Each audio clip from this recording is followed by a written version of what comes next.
Nikki, imagine a world full of dragons and spirits and bathhouses and money and food galore and really, really fat babies. Can you see it?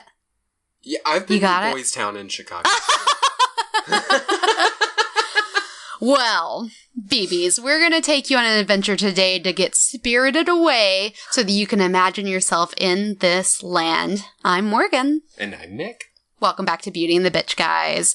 Today we are going to discuss an all-time classic, Spirited Away by Hayao Miyazaki of Studio Ghibli. You know, I've been saying Studio Ghibli wrong for years. You've been saying giblets. You would.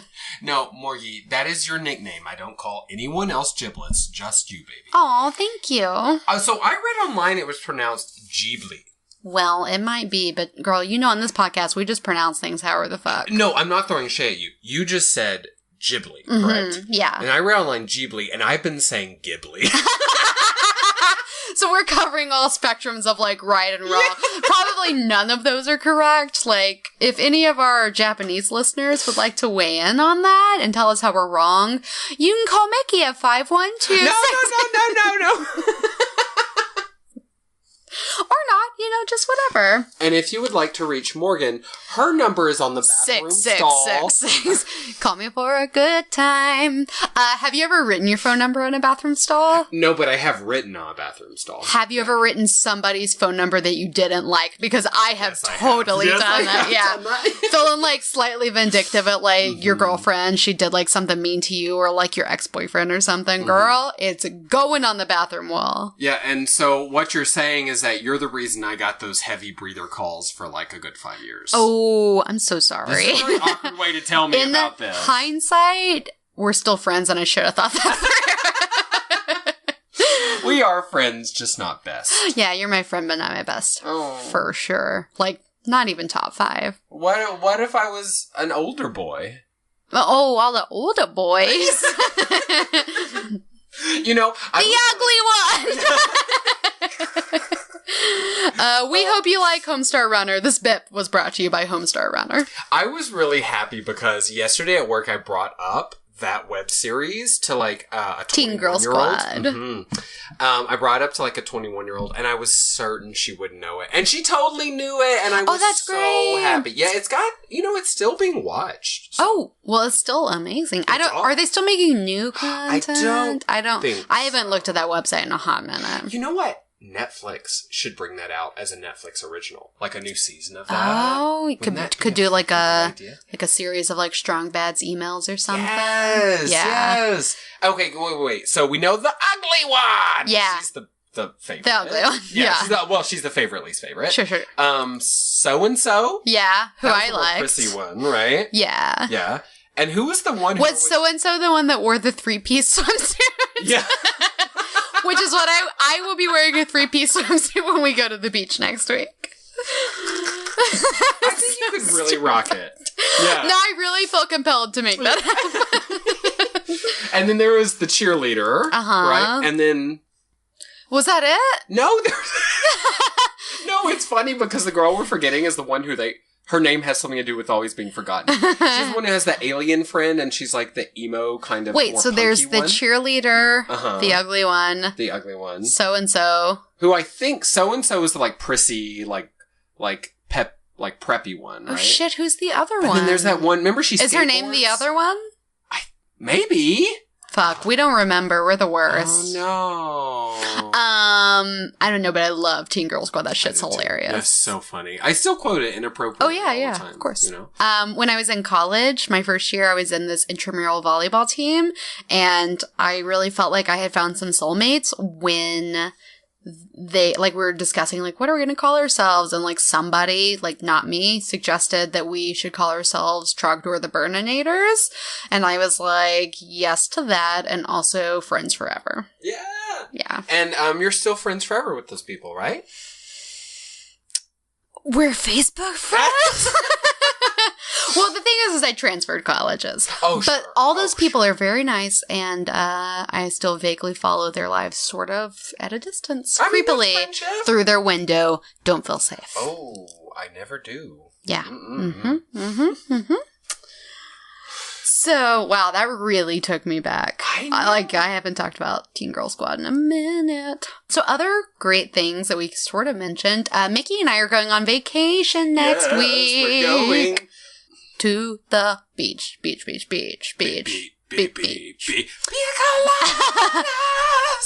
Real talk, I don't like pina coladas. What? Only if they're made, like, not so sweet and, like, gross fake stuff. Like, real pina coladas, but, like, whatever we can buy at, like, TGI Fridays, no thank you. It's just, if it comes out of the plastic bottle. Oh, no. But we will be drinking heavily. Oh, yes. Well, so, I have already decided my main expense will be buying alcohol and, fair. mixers and bar fixings.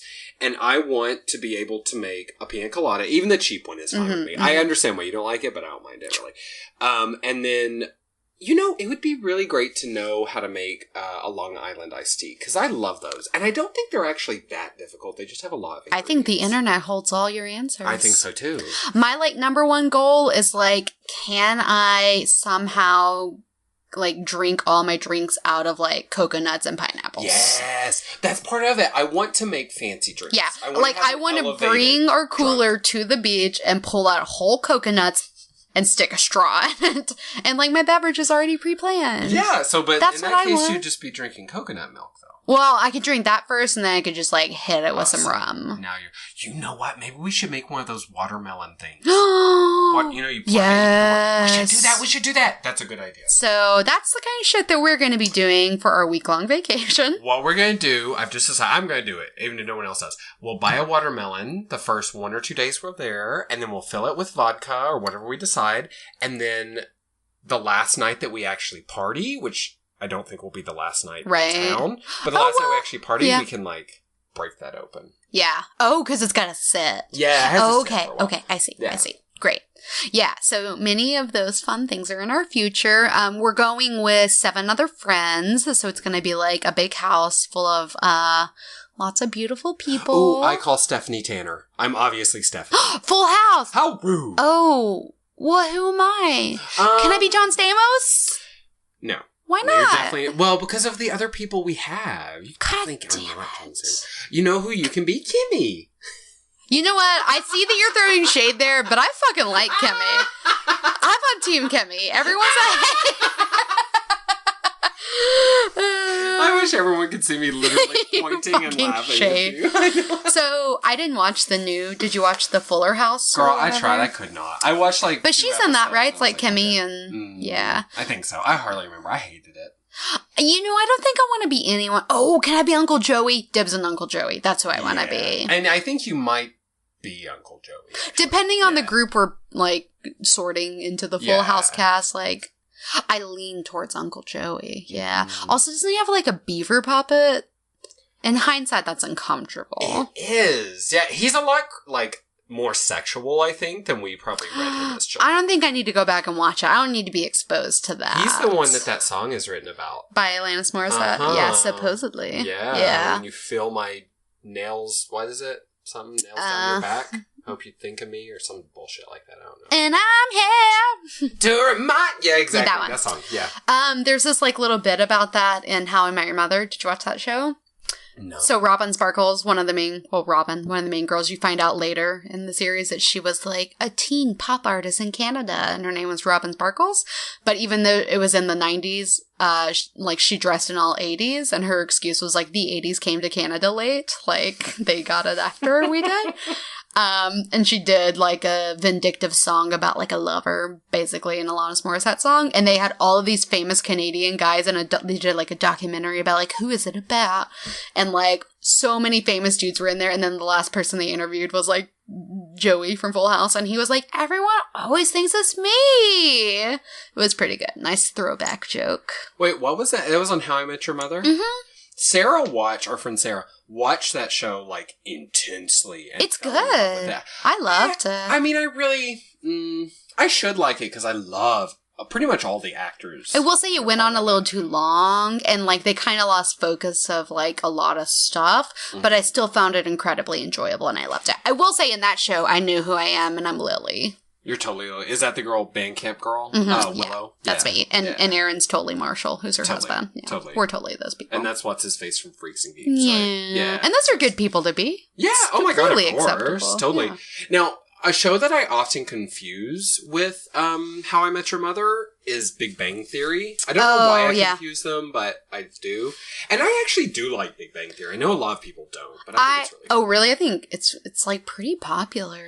A lot of like, you know, it's funny, a lot of like nerdy people who you would think maybe would be like, ooh, a show about us. Or it's dumb. Yeah, this is bullshit. I liked it. I never have like sat down and like religiously watched it, but what I have seen of it, I enjoy, but it's definitely not a show that I've gone out of my way to like complete. Girl, when I went on that solo cruise by myself to write, but actually it was just to sleep and cry, I watched, they had a channel on the ship that I could get in my room, obviously, right. That was like pretty much all Big Bang Theory. Every once in a while I would deviate. So I watched hours and hours of that while getting free room service. Yeah, girl. Yeah. It was a good time. I don't regret it. Interesting. I do regret the threesome I had, but that's another story. Yeah. For another time, babies. Started in the pool, though, I'll tell you that. Ooh, girl! Girl, them poison nasty. I know. It was gross. I was drunk. What can I tell you? What can you do? Okay, so today we're going to be talking about Spirited Away, which we have mentioned is such a phenomenal movie. Where did you first see Spirited Away, Mickey? Same place I did, or somewhere before? I did. The first time I saw Spirited Away, which was my introduction to Miyazaki movies, was at Governor's School. Yeah. So Governor's School, which we had mentioned before, happened between our junior and senior year of high school. And they kind of did like cultural nights where it was like mandatory fun things we had to do. And they were like, there's this really cool fun stuff, but you have to be there, no excuses. And one of the movie events we did was Spirited Away. What were some of those others? Do you remember? We watched Y Tu Mama Tambien. Oh my God, do you remember? Yes, we did. Koyana Scazzi. Which is actually, yeah, so we watched that, and like, now that I'm not done. And now that I'm older, like, have you noticed, like, it's kind of this thing that, like, lots of people have seen and know about? And at the time, I remember, obviously not getting it at all, and being like, this is the most waste of my life I've ever done, because it's so boring and, like, whatever, but, like, it's very revered. You know, at the time I was like, and I agree with you, this is a commonly held kind of mood about that movie, but I was like, girl, this is like watching a screensaver, which, like, yes, maybe I would do at some point in my life, but it's not a good use of my time. However, as an adult, I rewatched it in college. I watched Koyana Scazzi. Did you? Holy shit. Koyana Scazzi. Which is the sequel. And then there's a third that starts with an E, I think. I saw Koyana Scazzi for sale at the dollar store when I was in college, and I bought it because I had to, but then I never watched it. Never. For those who haven't seen it, it's essentially like an art film that's, you know, beautiful images of like either nature, sometimes terrifying images, sometimes scary stuff like industrial rockets blowing up, or. And I guess I don't know, I've heard this essentially about how man interacts with his environment. Oh, the whole trilogy is, but it's like different responses or like possible outcomes from that relationship. But anyway, okay, I'm sorry. I've pulled us all kinds of off topic. Yes. So one of the movies we saw was Spirited Away, and it was also my first Miyazaki, but not my first anime by... was it my first... No, it totally was my first Miyazaki, not my first anime. Like, I was deep into anime at that age. I mean, Sailor Moon was, like, very much a part of my zeitgeist. Totally. Pokemon, I was obsessed. What else? Oh, Inuyasha. I was deep into Inuyasha territory. Did you ever watch Dragon Ball Z? I didn't, but Aaron was really into it. Yeah. So I know, like, a little bit about it. I never watched it.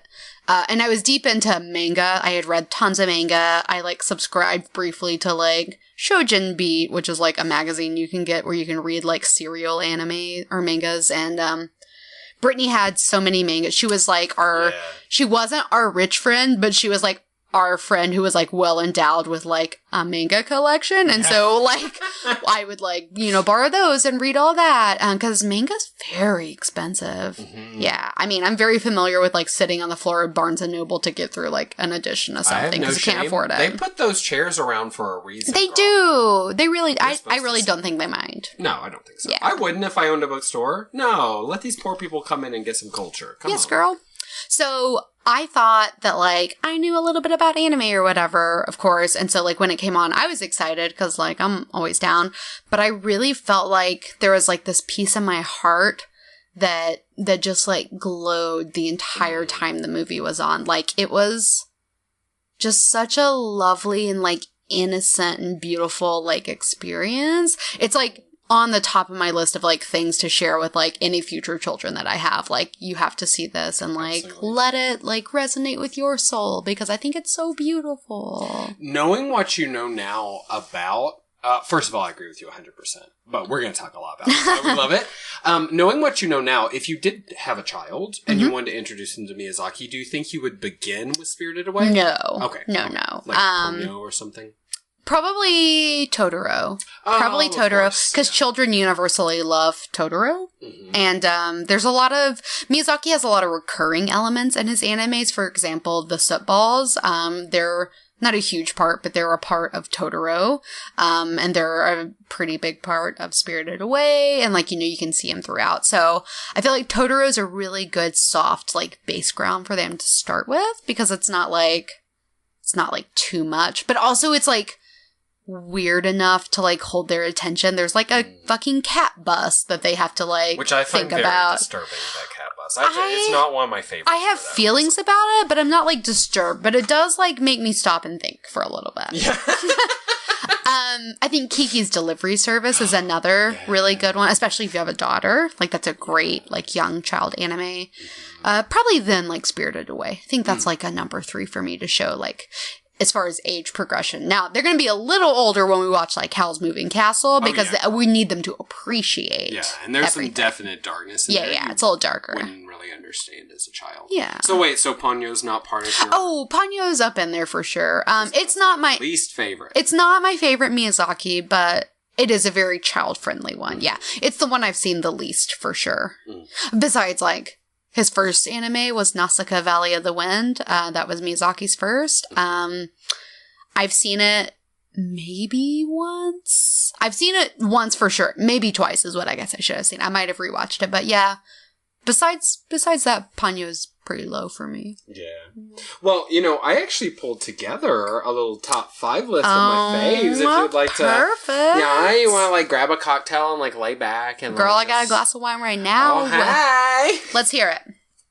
Okay, so my number 5 is Kiki's Delivery Service. Love it. I really do. I love it.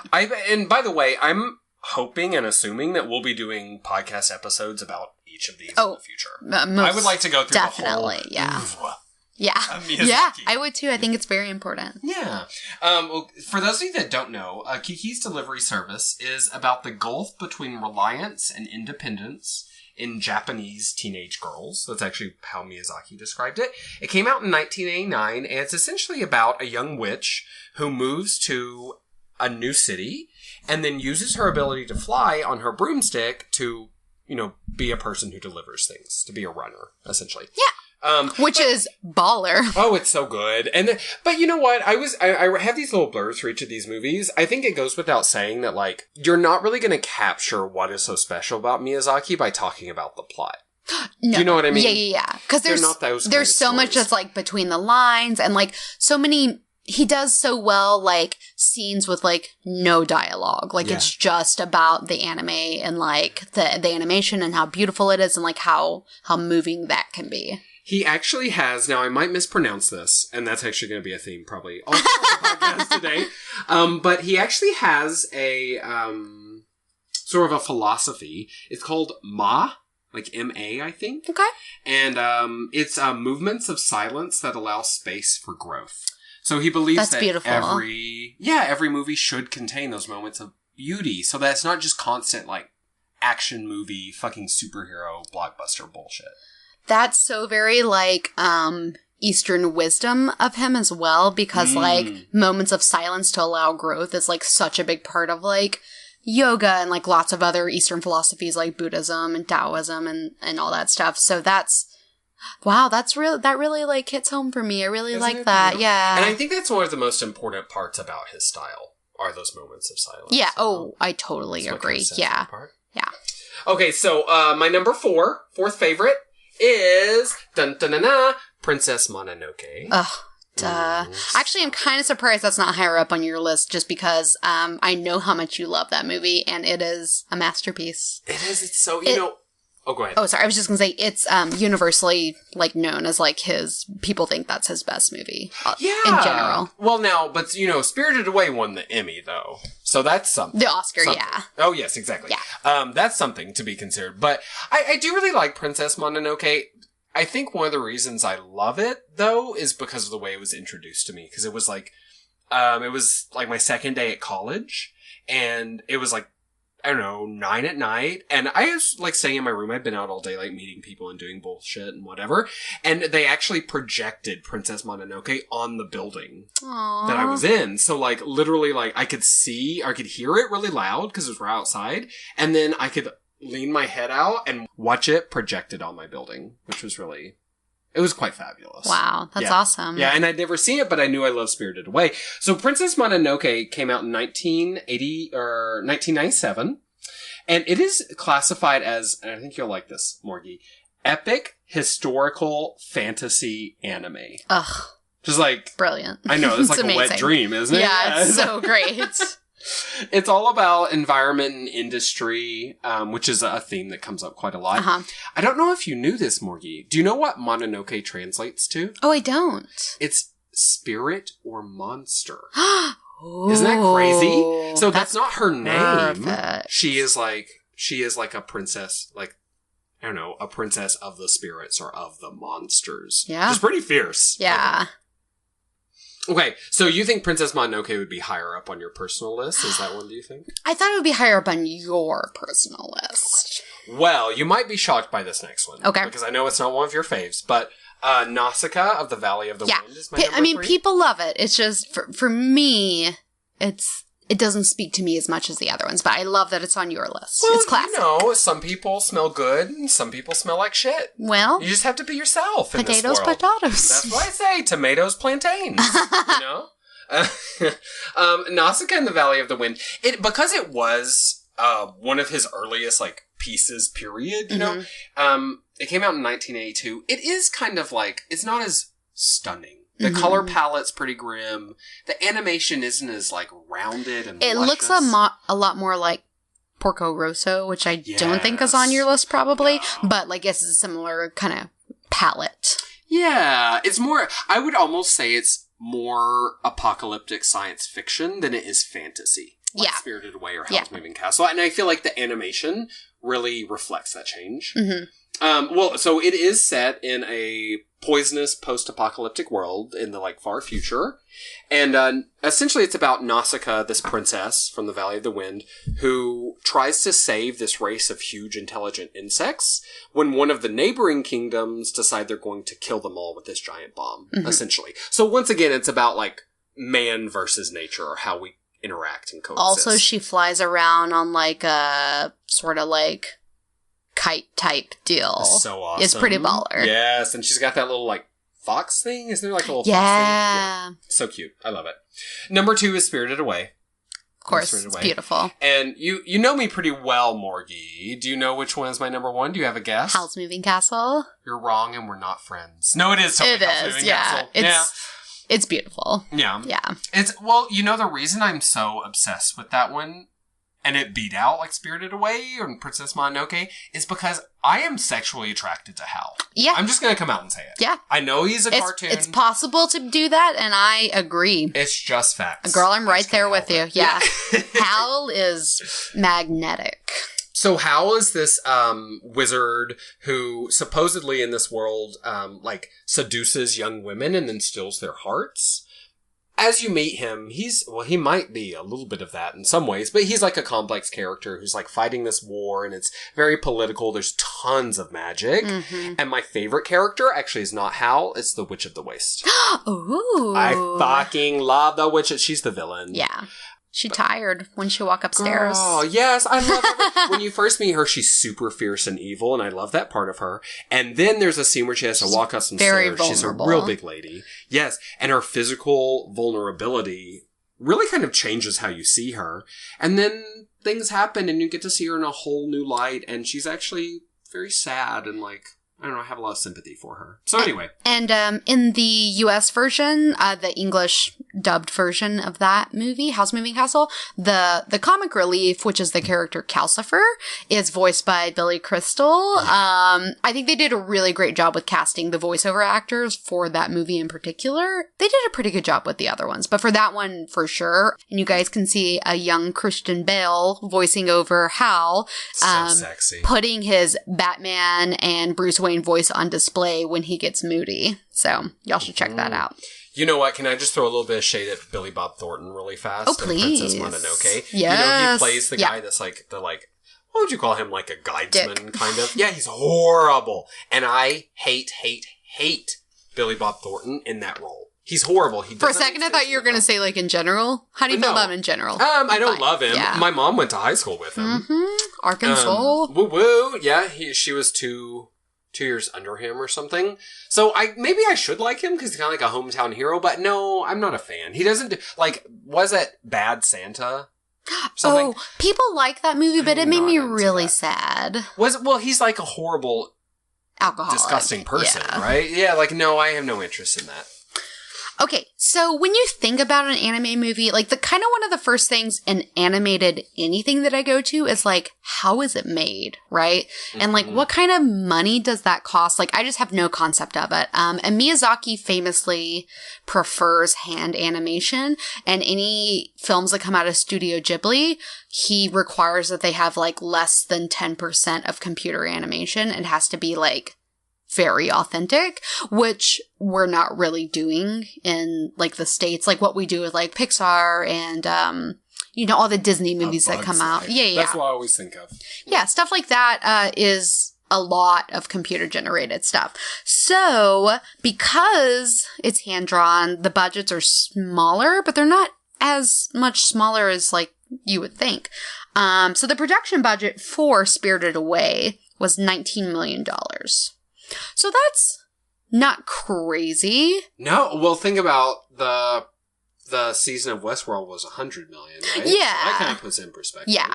And the box office worldwide take was $289.1 million. Nice. Which is huge for an anime. At the time, it was like groundbreaking. So the film was theatrically released in Japan on July 20th, 2001 by... the distributor in Japan is called Toho, and it became the most successful film in Japanese history ever.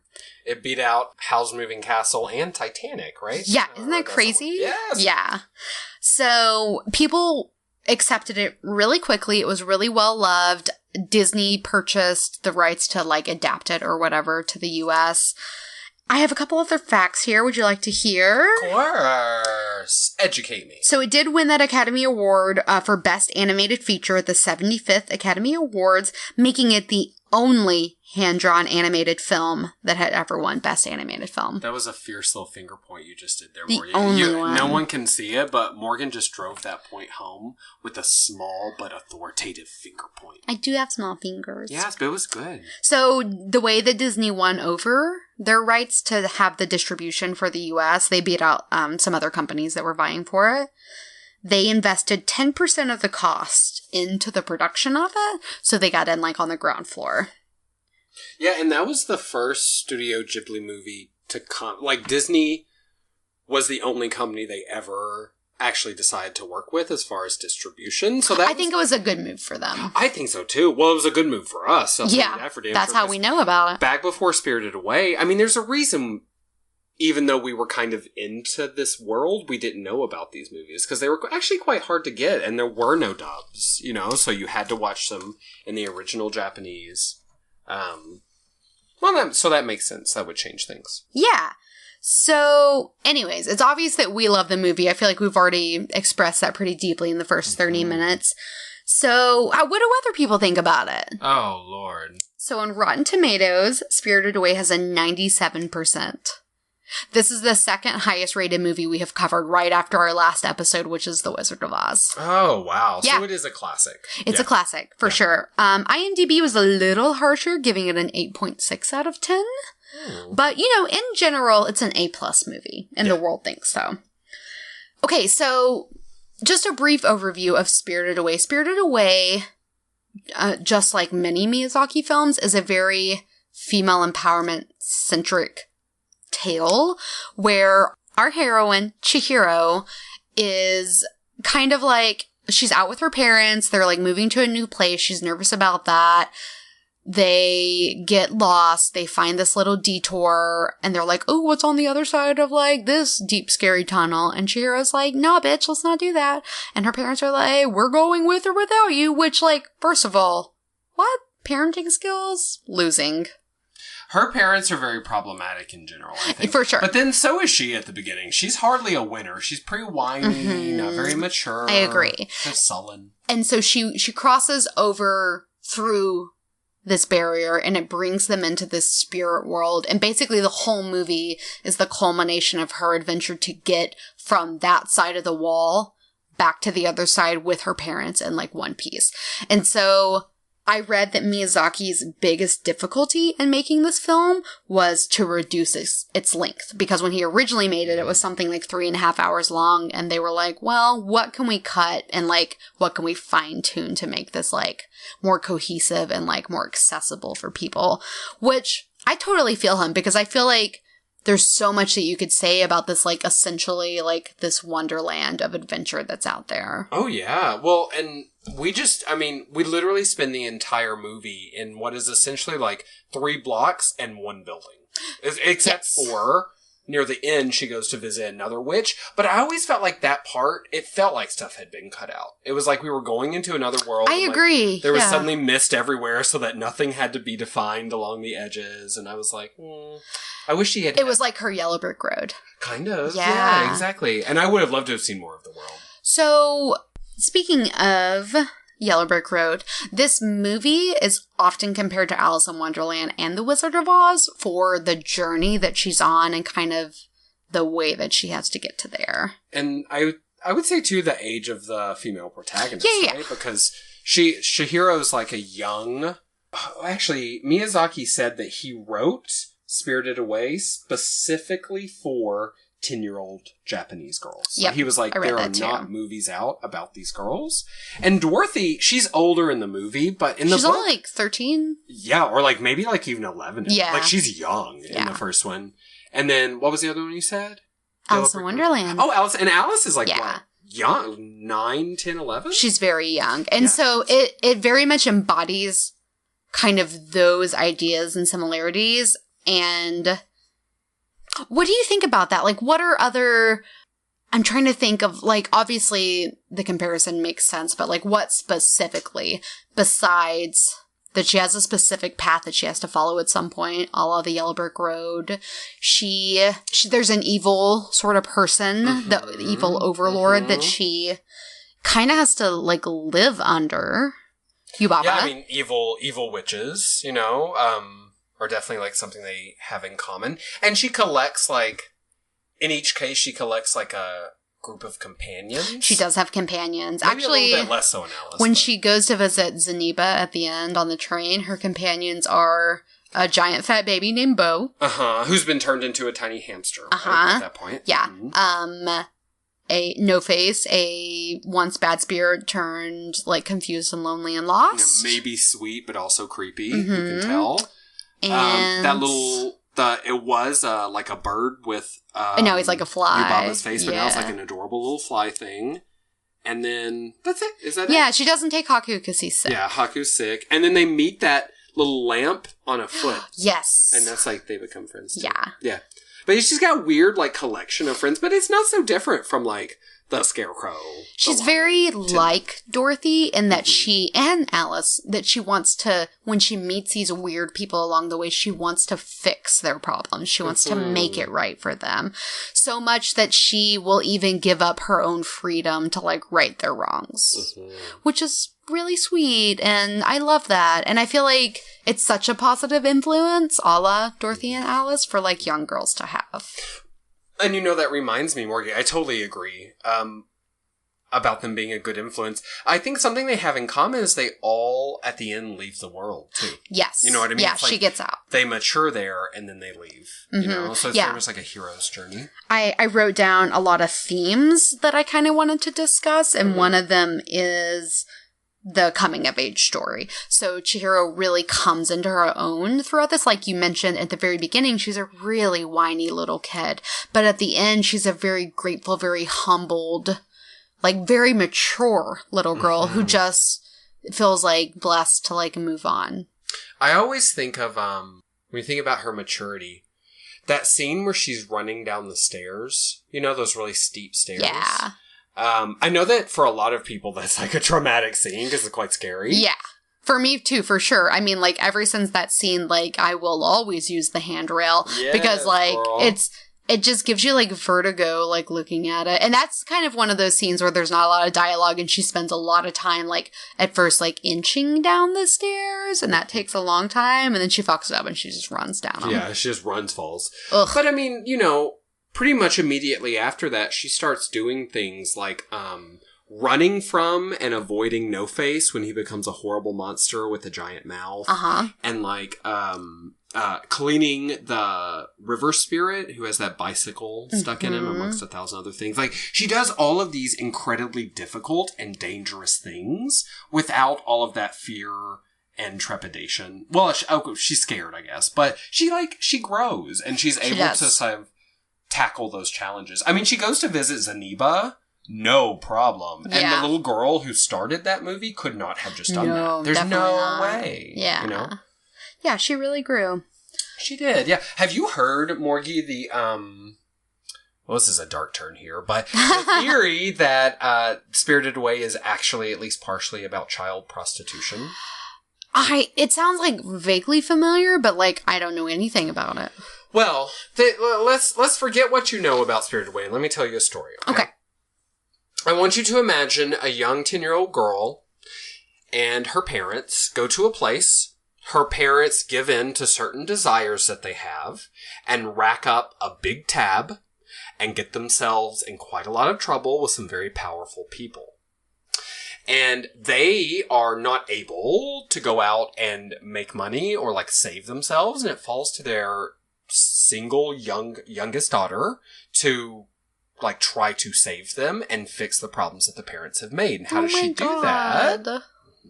She goes to a bathhouse and becomes a young girl who works in the bathhouse with all of these like large radish spirits and strange frogmen and like, right? All these very worldly women or spirits that work there as well. Okay, but I think this is really the kicker here. They change her name, which, almost all sex workers, they don't work under the name they were given at birth, okay? And then Yubaba was the term that they used for bathhouse madams back in the day in Japan. Shit. Yeah, like that was the term. It translates to like hot water or something like that. Plus, like some of those, well, sorry, not to be all up in Spirited Away, but even in Spirited Away, some of those spirits treat her kind of creepily. They do. Well, let's talk about No-Face. Yeah. He's like literally throwing gold at her to get her attention. Yeah. Well, he sees her outside, right? Yeah, he follows her. And he's like, ooh, well, of course he doesn't talk or we don't know what he's thinking. He says, he says, I want to put my dick in your mouth. I don't know what he thinks, but he's attracted to her in some way. He's drawn to her. And then she invites him into that bathhouse and he's just constantly trying to buy her. That's what he's trying to do over and over. So, I mean, and when people brought up this idea to Miyazaki, he confirmed it. He was like, yeah, that's absolutely, I mean, there's a reason that she's working in a bathhouse and there are sort of deeper, darker themes. Interesting. But it's about her overcoming Yeah. all of those things, right? She gets away from Well, No and Face. she saves her parents' ass in the end. She saves her parents at the, you know, and she follows her heart, and she makes friends, and she tells people off. This is really interesting, too, because I read that at the end of her journey, she doesn't... Miyazaki has said, like, people ask, like, does she remember? And she doesn't. He says she doesn't remember. I was so devastated to read that. Yeah, and at first I thought it was like really sad because it's like, oh, what about her adventure? But thinking about it in those contexts, like if it was this like sort of prison that she had to live in until she could bail her parents out, like, wouldn't you suppress those memories too? Like, that's pretty devastating. Yeah, absolutely. Well, and that also speaks to... Oh, well, first of all, yes, I'm a master at repression. Same. I'm repressing this right now. You know? No, but like real talk, like I had always heard about repressed memories and I was like, whatever, that's a thing that people do. Girl, in my like adult years, I have had like so many memories like resurface and like wanted to like push them away again. And like that is such a weird part of the psyche that we have the ability to just like forget. And did you watch Mad Men or no? I did. Mm-hmm. Do you remember the season when Elizabeth Moss she didn't know she was pregnant, Peggy, and then she was pregnant, and then like John Hamm came to her in the hospital and he said, it's so crazy how quickly all of this will just be forgotten, like it never even happened. And then like that was like a season finale, and bright and early the next season, she was in her like pencil skirts again, doing her thing, moving on, not thinking about that baby at all. Yeah. That's crazy. Well, it does speak to, as well, you know, the things that change us, like the way that, you know, being pregnant and then not being pregnant abruptly would change you, or the way that going into a fairy world and having to essentially fight your way out would change you. Similar things. Well, kind of, you know, similar, yeah. I feel like those aren't things that you need to remember because they changed you. You know what I mean? Yeah. The effect is there. If I think back to like traumatic things that I've lived through, it's like I do remember them. I haven't repressed them all just yet, but I tend not to think about them a lot because I think they've changed my life and I am a different person. And I don't think it's over and done. You know what I mean? So maybe it's something about that, you know, about like she doesn't remember it because it was a childhood thing and she, you know, it affected her deeply, but that is like, yeah.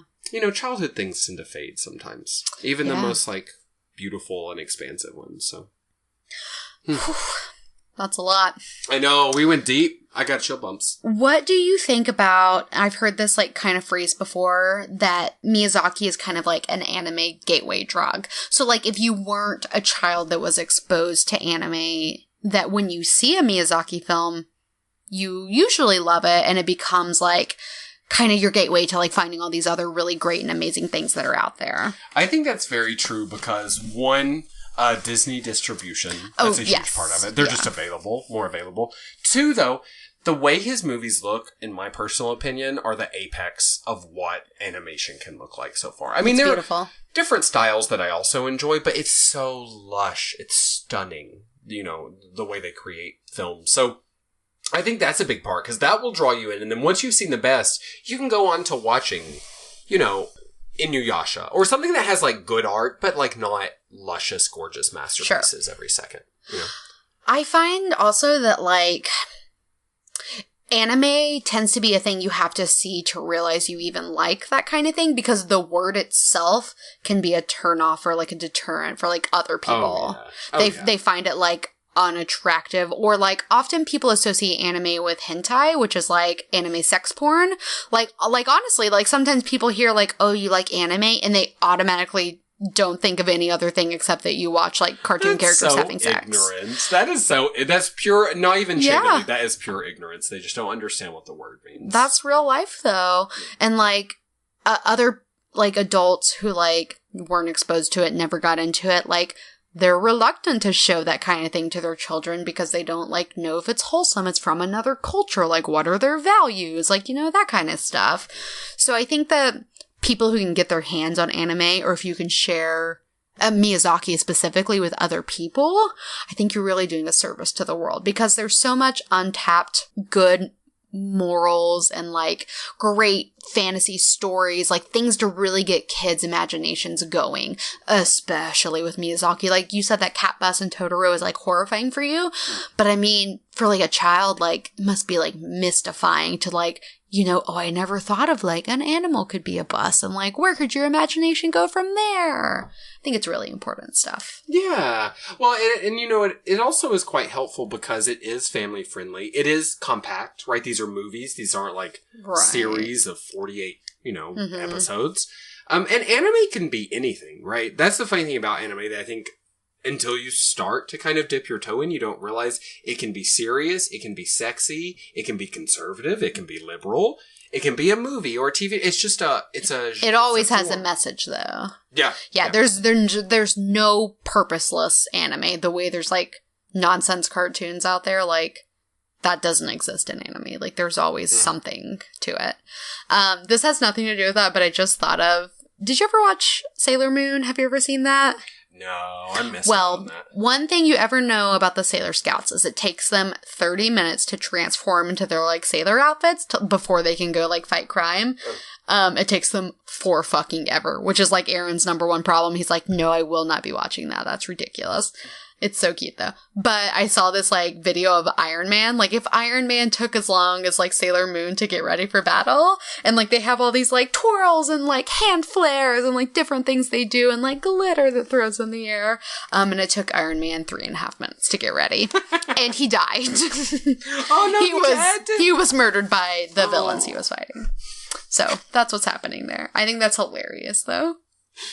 No, I wish I hadn't missed out on Sailor Moon, but I just fully and truly did. It's kind of like the reason I don't like, I think, My Neighbor Totoro, and probably Ponyo as well, is because I watched them as adults. And they're really just not meant for adults. Yeah. You know? It's like watching Barney as an adult. Well, and honestly, if you've never seen Sailor Moon, you're too old to get into it now. Like, it's not...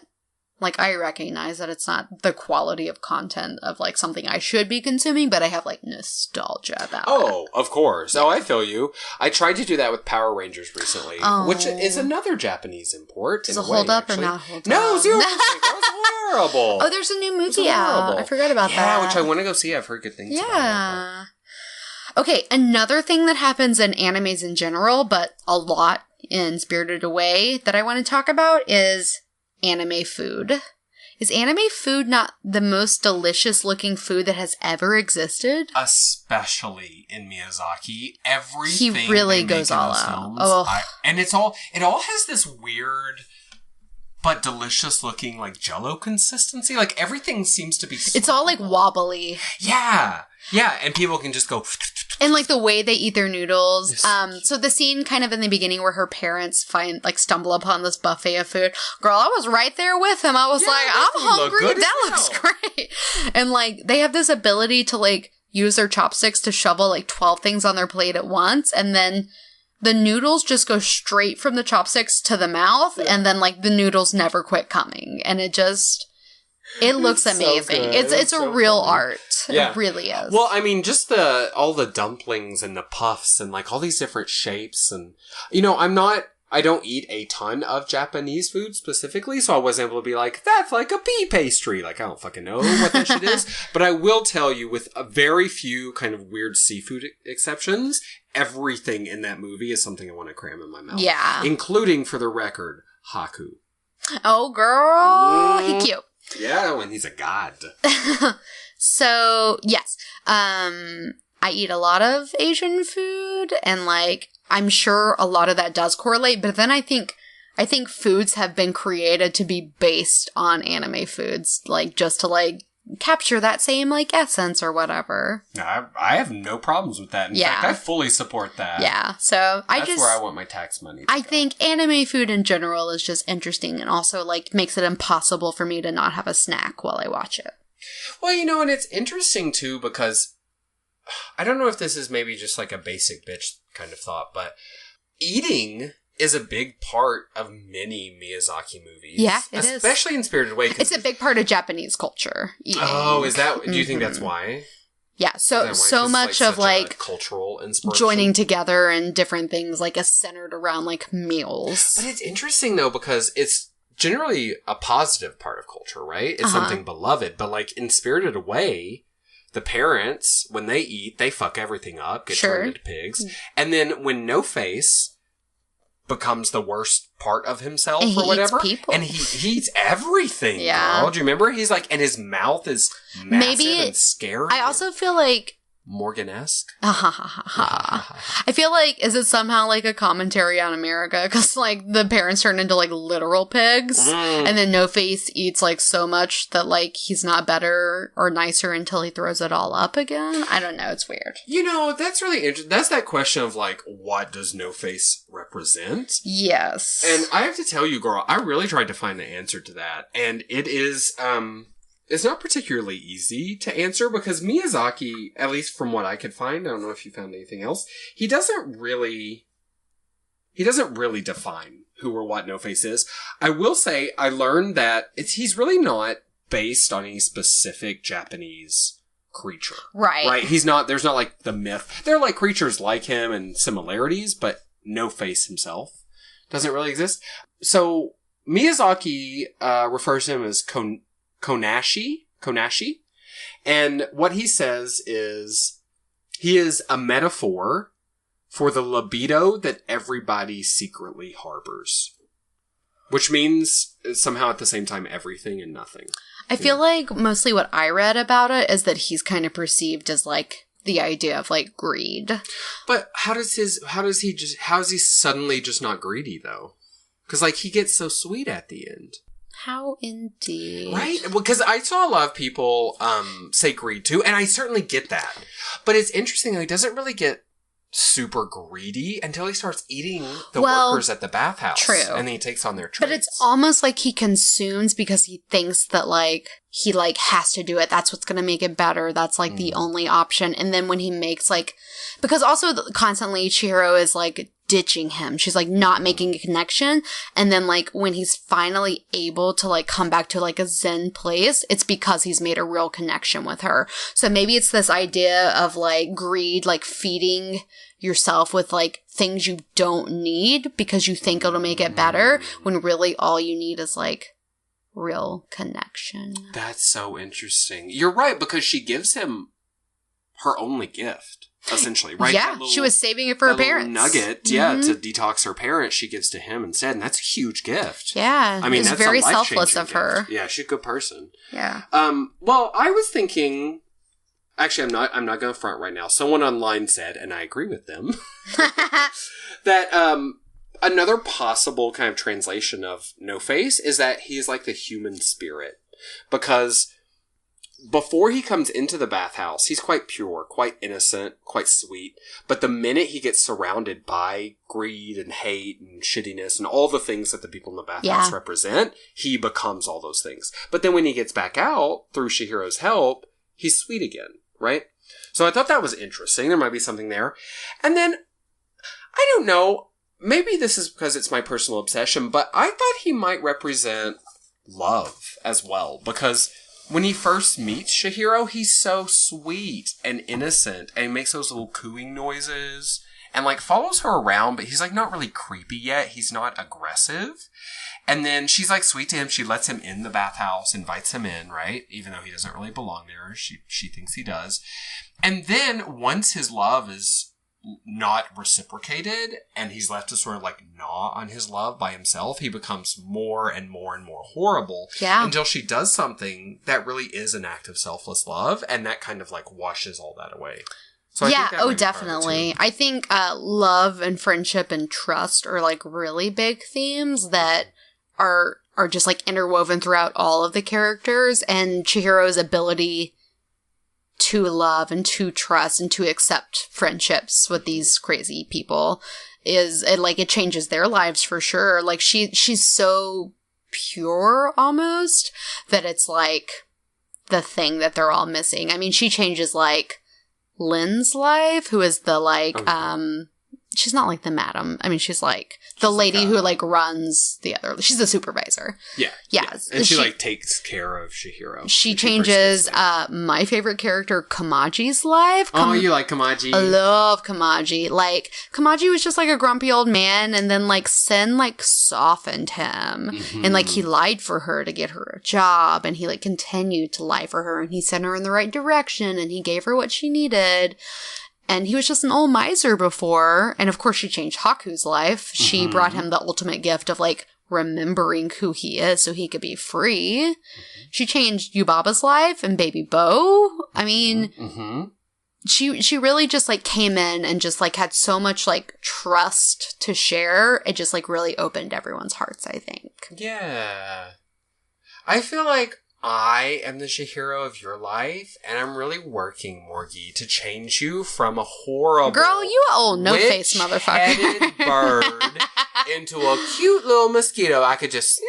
I will say a witch-headed bird is, like, kind of terrifying at first, but also, like, baller as fuck. Yeah. Like, if I'm gonna be evil, yes. I need evil, like, sidekicks that also have my face attached to their body. Like, Absolutely. That's incredible. Oh, that's so fair. You know what? One of my favorite scenes from Spirited Away is when Yubaba says, she's like, you're going too slow, and she crooks her finger and pulls Chihiro through all the beautiful doors. And she has, like, the scratching sound of, like, her quill on the paper. Yeah, it's so fierce. Well, okay, actually, would you like to sort some Spirited Away characters into houses? Let's do it. A good place for that? Okay. My book's upside down and on the wrong page. I'm not drunk, I'm just good looking. Okay, so let's start with Chihiro, right? First of all, what house do you think Chihiro would be in? It's tough because in the beginning she's Hufflepuff as fuck. Yeah. But then she really goes Gryffindor on us. That's what I think too. She's a Griffin Puff. She's a Griffin Puff. Yeah. Yes. Do you know who plays her? I do not. And I'm normally so interested in the voice acting. I'm so glad you didn't check this out research this because I got so excited to tell you. Who is it? I was certain that you were going to know. It's Miley Cyrus. Cher. Madonna. Her name is Morgan. DeVay Chase. Do you recognize that name? DeVay Chase? Mm-mm. Samara from The Ring. What the fuck? Girl. That is fucked up. Girl. That is girl. I can't. I'm shocked. I'm horrified. How does that little girl even live with herself? She can't have televisions. Well, no TV household. Well, you're not allowed to have televisions at the bottom of a well. That's actually where she lives. Dude, that movie fucked me up. I know. That's a horror movie I saw far too young. Mm-hmm. Oh, yeah. We saw that in high school, right? Like junior high. Was it junior high? But it was too much. Oh my gosh, it is so It was scary. We did see, there was a different, what's that other one that we were scared of? Grudge. The That's Grudge. the one that we saw in high school. That was like the high school sequel to Our Lives of the Ring. Like, we were like, oh, we're just finally over the ring. Let's watch this other scary thing. If you haven't seen The Ring, it is a comforting, family-friendly film, and it gives you the warm and fuzzies. It does. It's about a young lady overcoming difficulties and really kind of you know what? leaning in. You should draw yourself a nice hot bath. Bring a table in. And bring in your TV. Yeah. Right? You need your full TV. Not just for sure. Yeah, you need the whole TV. Just like plug her in, set up your little DVD. Now, if you have any extra ladders around your house, bring those into the bathroom as well. And like, if you've got a nice white dress that needs to be aired out for wrinkles, hang it up. Yeah, turn all the lights off. You have to, yes. That's for the family friendliness to really saturate your heart. The lights need to be off. You know, for the wholesome jokes to land. And don't feel safe. Yeah, never feel safe. Okay, so anyway, I thought that was beyond track. I didn't recognize her voice. She didn't sound the same. Like, I never is a creepy dead girl coming out of a TV to eat your heart? Yeah. Yeah, okay. That's cool. So essentially what I'm telling you is, though, Chihiro grows up to be the ring girl. So she forgets her journey, and then she falls into a deep deep depression. In both movies, she's connected with like drowning and water. Oh my god! Because she was gonna drown in the Kohaku River. Yeah, and Haku saved her. So they're actually just parallel universe movies. Oh my god! Chills. But Haku didn't save her in the alternate universe, and she became the fucking ring girl. It's a well versus a river, but still, she float into the well. Oh my god! Somehow. Shit, girl. We gotta take to the message boards. Yes, we need to get on WikiLeaks right now. Let's put this on blast. We have things to say. Okay. What about... Also, her mom is like a clueless dumb bitch in both movies somehow. Yes, absolutely useless. No shade Naomi Watts, but also like, get your shit together, girl. Get it together. What about Yubaba? Oh, sorry. Now that I have this revelation about Chihiro, that bitch is Slytherin as fuck. You think Chihiro's Slytherin now? Because in her other life, she's Samara the Ring Girl. Girl, I mean, fair enough, though. Yeah. Yeah. I'm standing by that. I'm going to stand by Slytherin as fuck. Okay. What about Yubaba? Played by Suzanne Plachette, who's a famous, but before our time. Mine, anyway. You may know her. Yubaba is like the lady version of Snape. Because, like, she's, like, deeply troubled and bad, and, like, she does horrible things. Snape did horrible things. I mean, yes, he redeems himself or whatever, but, like, you cannot change the horrible things that he did. She did some terrible things. And in the end, she feels kind of bad for it, but I also think she still stands by the bad things she did, which is deeply Snape. Mm-hmm. So I'm going to go Slytherin. I think she's absolutely... You know who she reminds me of? I agree, she's Slytherin. That professor who's a Slytherin, and he turns himself into stuff. Slughorn? Slughorn. She reminds me. He's like, I'm a big fat sofa. And she's like, I'm a bird with a head. Exactly.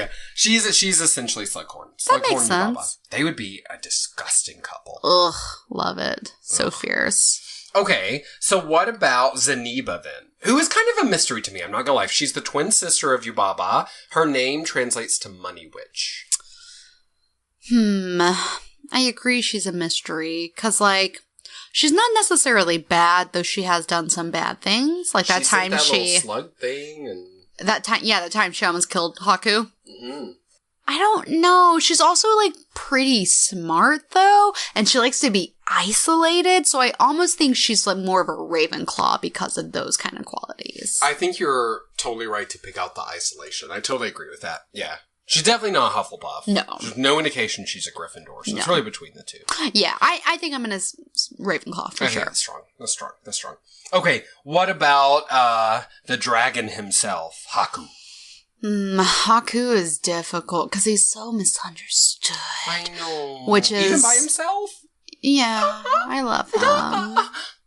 Tears. I think Haku...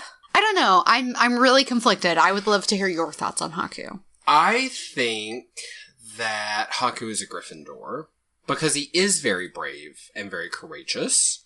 Gryffindors can sometimes, in their, like, rush to get things done and save the world and, like, do whatever, be kind of rude or kind of full of themselves. I think it's a downside of being a Gryffindor. Mm-hmm. And I feel like he's very that. Yeah, he can be short with Chihiro and others. Yeah, I think so. I don't think he's a Hufflepuff, because frankly, I like him too much. Shade. Oh, girl. And I see no indication he's a Ravenclaw, so it's really between, for me, Slytherin and Gryffindor, and I think at the end of the day, I'm on board with Gryffindor. Yeah, love is very important to him. Yeah. So, do you know who plays him, by any chance? This is a minor. Mel Gibson. How did you know? No, God, no. It's Jason Marsden. He's not well known, but he does a lot of voice acting. Like, he did some of the, I think, Witcher voice acting and, like, tons of video games. But he also plays Binks, the talking, somehow sexy cat from Hocus Pocus. Yeah. We're gonna have a bestiality episode directed around really Binks good. and Haku and the wolves from Princess Mononoke. I don't know. Yes. We'll have some feelings, I guess. Well, we could just focus on Miyazaki. There's plenty of bestiality urge. Yeah, actually, it's not uncommon that I find anime people attractive, and, like, I've never had a problem with that. I never even considered having a problem with that until, like, my later years when people, like, make fun of that sort of stuff, and I'm like, yeah, who thinks cartoons are sexy is weird. Well, I mean, look, here's the thing. cartoons are perfect because they're drawn. I mean, they might be drawn imperfectly, but, like, they don't have all the human flaws. I think everyone has cartoon crushes, whether they, like, little girls or little boys, anyone watching, like, Disney movies, and, like... Oh, hell yeah. Some girl is, like, obsessed with, like, Aladdin for sure. Oh, sure. How could you not be? Yeah. Or, like, Jafar. I don't know. Like, love who you love. Be the you. toucan. You be Whatever. you. Yeah. You love the parrot voiced by, what's his name? Rodney Dangerfield. No, not Rodney. You get no respect! What's his name? I don't know, but you nailed it. Thanks, man.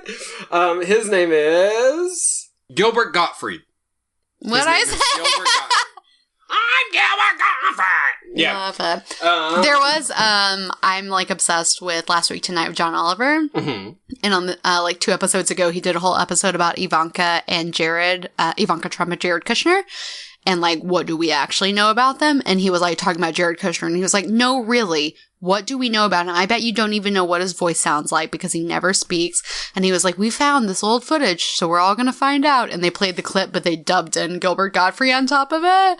And it was pretty great. And then he was like, no, but really, that could be what he sounds like. You don't know. And you know what? He's true. I've never heard him talk. No, me neither. All I know is something about real estate, and his sister is meeting with the Chinese. Affleck. Oh, is that him too? No, that's Gilbert Gottfried. Wait, that's what I'm saying. It's Jared Kushner? Jared Kushner, I had no idea. He's a voice actor too. Okay, so we've got Haku. We've got Jason Marsden on lock. What about Lynn? Lynn is really hard, I think. Ooh, Lynn is a hard ass. Mm-hmm. Lynn, I don't know. Whatever she does, she definitely works in Hogsmeade in a bar, though. She's definitely a barmaid. Ooh, yes, I can. That's what her job is now. Mm-hmm, mm-hmm. I feel like she would maybe be a Ravenclaw because she doesn't want to, like... She has that kind of same sort of isolation. Like, she, like, wants to do her shit, and she wants to do it right, and she wants to be the best, but she doesn't want to talk to you or deal with you at all. Mm.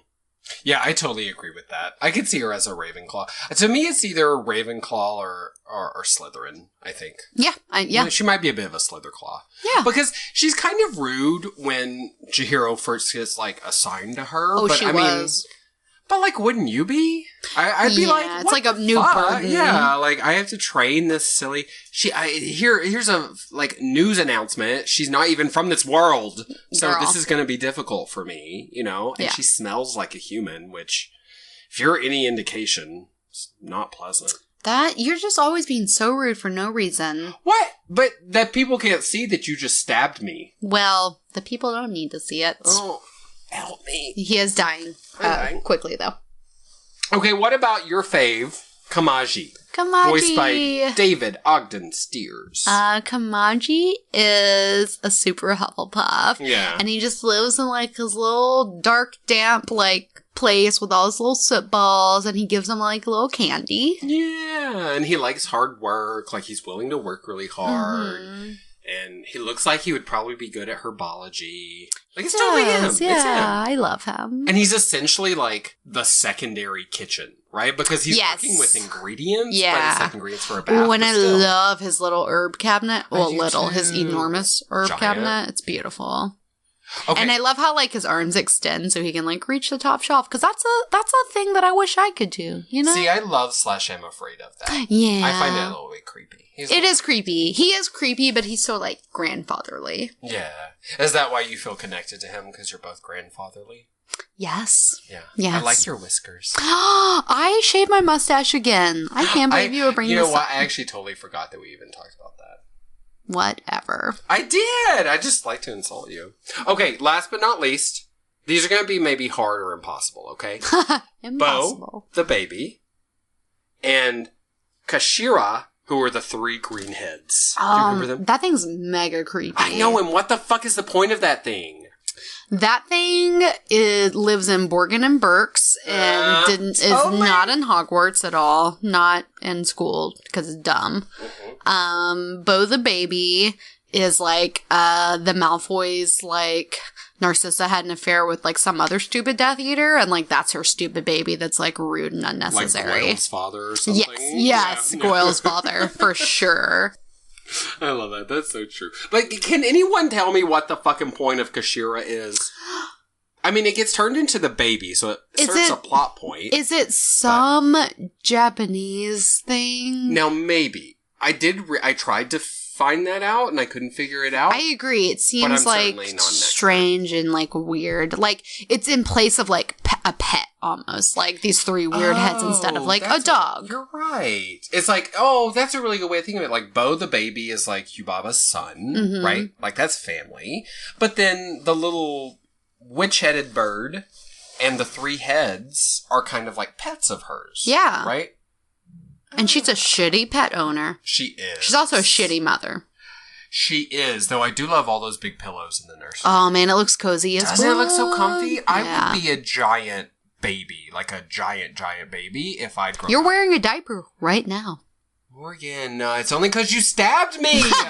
So you lost, like, all use of your bowels. Like, yeah, so I just put on a diaper. That makes sense. It makes my butt look bigger. It's looking good, girl. So, sorry, did you have anyone else? Poopy booty. No, I had a couple other themes in the movie that I thought we could talk about. You briefly mentioned environmental advocacy. This is actually a pretty big theme in a lot of Miyazaki films. I'd say most, even. And it's seen most prevalently in this film through the stink spirit / river spirit. So the stink spirit comes into the bathhouse. Nobody wants to treat him or her, and, like, nobody wants to, like, be a part of that. And Chihiro gets stuck doing it. And what she does is she cleanses the spirit by removing trash. And then you learn that it's a kind river spirit, and he, like, rewards her greatly for it. And so basically, it's kind of synonymous with, like, if we don't take care of, like, our environment, that, like, bad things happen, but that if we, like, do good things and we clean up after ourselves and, like, reduce the mess that we've made, that, like, we will be rewarded. The other... Oh, sorry, did you have something? Well, I was just gonna say, did you read that, Miyazaki was inspired to pull a bicycle out of the stink / river spirit, specifically because he had cleaned up a river in, years earlier, and he had actually pulled a bicycle out of the river. It had been very difficult, and he felt very accomplished. Yeah, I did read that. The other kind of subtle way that it is seen is in the fact that Haku used to be the spirit of the Kohaku River, which you learn kind of subtly through the movie that that river was sort of, like, dammed up and demolished to make way for apartments and industrialization. So that's kind of just like, we know Haku, and he's this beautiful person, and we love him, and we find out he was a river, which is amazing. Oh, you're the spirit of a river, but then we also found out that river doesn't exist anymore. Can I ask you a question, though? Can I ask you a question? Yeah. And when Haku is in his river spirit form, does he have an ugly, wrinkly face like that other river spirit? Because I'm not down. No, girl. That. I think he's fluid and beautiful. Okay, good. Yeah. Because I would fuck a dragon, but I ain't fucking no walnut face. Oh, girl, no. Okay, 2 more things. Does Yubaba remind you of Paula Deen somehow? Oh my god, 100%. I can't, like, tell you definitively why or how, but when she speaks and I look at her, I think that she wants to tell me to add butter to my food. Totally. Like, I can't, like, put my finger on it, but that's just how I feel. Can you imagine Yubaba being just, like, casually racist? You know what I mean? Like, it makes sense. Absolutely. I can see it. Have you ever seen that video of Paula Deen getting hit in the head with a frozen chicken? No. So funny. I have nothing specifically against her. Like, I don't give a shit about her. You love gravy. I do love gravy, and I do love butter. Yeah, butter's one of my favorite foods. I love Southern food in general, but no, she's at a food kitchen, and they're making, like, a chain of people, right? That's so and they're, like, good. throwing, and she's near the end, and they throw it off the truck, and the guy throws it over, and she's not turned towards it, but that guy doesn't see it, and he throws the frozen chicken, and just smacks her in the side of the head, and you hear someone off camera go, "Oh, Paula!" So I'm gonna Google that for sure. You definitely have to. It's so hilarious. The last theme that I kind of wanted to touch on is this kind of idea of, like, workers being cogs in the machine. Because at the bathhouse, everyone, like, has a very specific purpose. And, like, if you're not at the right place at the right time, you're messing up kind of the chain of command, right? So, like, somebody has to, like, get the token, take the token and hang it, pull the token. Kamachi has to do his work, send the water back. Sen has to, like, clean the people, drain the water, do the tubs. Like, it's all very, like... You're all very much cogs in the machine. And robots in your daily loop. Yeah, yep, yes, girl. But it's all very, like, industrialized. And it kind of just, like, if you think about it too much, will make you feel, like, kind of icky about, like, what you do in your day-to-day. It's interesting because it does... Even though the movie is so beautiful, there are moments of kind of, like, stark industrial... Like, for example, the stairs we were talking about earlier, like, that side of the building, unlike the front with, like, the little bridge and all the sort of pomp and circumstance, is really quite bleak and gray and rickety and reminds me of, like, a factory in the 1920s or something, you know? Yeah. Yeah, absolutely. So... that kind of, like, imagery and, like, themes and stuff contrasted with, like, the beautiful softness and, like, heart of the characters is, like, you know, just some of the reasons why Spirited Away is a classic and will forever be. And I love it. Yes, and you're Yubaba. You're Yubaba. I'm sorry, I didn't mean to say that. What the fuck? What's those three heads called? You can be those dumb motherfuckers. The Kashira! That's you, baby! No, I'm not. If I was gonna be a character, I think I would actually probably be Haku, obviously! I think I might be Lynn, because I can get really frustrated and short with people. You could totally rock Lynn. Yeah. Yes. Plus, she's adorable. I think I would actually be Bo the baby. That's actually... He's living the life, yo. Yeah, girl! Okay, so I feel like we have not exhausted the topic of Spirited Away, but I feel like we've thoroughly covered it. Why don't we play some games and reflect on everything we've learned today? I guess to go game corner? Game corner. Games Playing and games. dicks. Games Playing and games. dicks. I love Playing dicks games. and games and dicks. Why's he got dicks? What? Well, just obvious. You know. Okay, why don't we kick it off with a classic? Okay. Two Truths and a Lie. Ooh. Have you prepared something, BB? You know what? I don't even have to prepare for this game because I have, like, so much knowledge in my brain head. Oh my god. The ugly one! Okay, so Morgie, two truths and a lie. Or, as you might say... Is the other one the popular one? What? Wait, the girl that we're missing, is she the popular one? Or no, there's not a girl. The popular one, is that No, I think maybe they just say somebody is so popular. You know what? We're going to write now. We have to write this wrong. Oh, no, Teen Girl Sweat. And then maybe we can just edit this so it seems like one of us just remembered. Okay, yeah. Well, why not? I'm editing this episode, so we'll definitely do that. We'll sound like so smart. Because you're not going to look stupid at all when this is done. Okay, I've got the Wizard of Oz episode I can hear right now, and I'll make you look a damn fool. Oh, girl. Okay, let's see. Cheerleader, so-and-so. What's her face? What's her face? Her name is What's her face, and we couldn't remember her name. I'm obsessed with that. I am too. It's hilarious. You played right into that. That worked out well. So, two truths and a lie, which I am calling two Zanibas and one Yuba. Oh, yes. Twinsies. Yes. Okay, so, first option. Miyazaki both storyboarded and directed, but did not write Spirited Away. Okay. Storyboarded and directed, but did not write. Mm-hmm. Okay. Second option. Miyazaki has said that once Chihiro leaves the magical land... Oh, fuck, we talked about that already.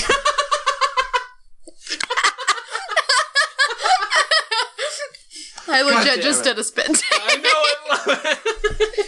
That's ridiculous. Wait. No, it's fine. Just go with it. No, but you'll get it. It'll be so easy. I already know the first one's a lie, so you better just keep going. Oh my god. Okay.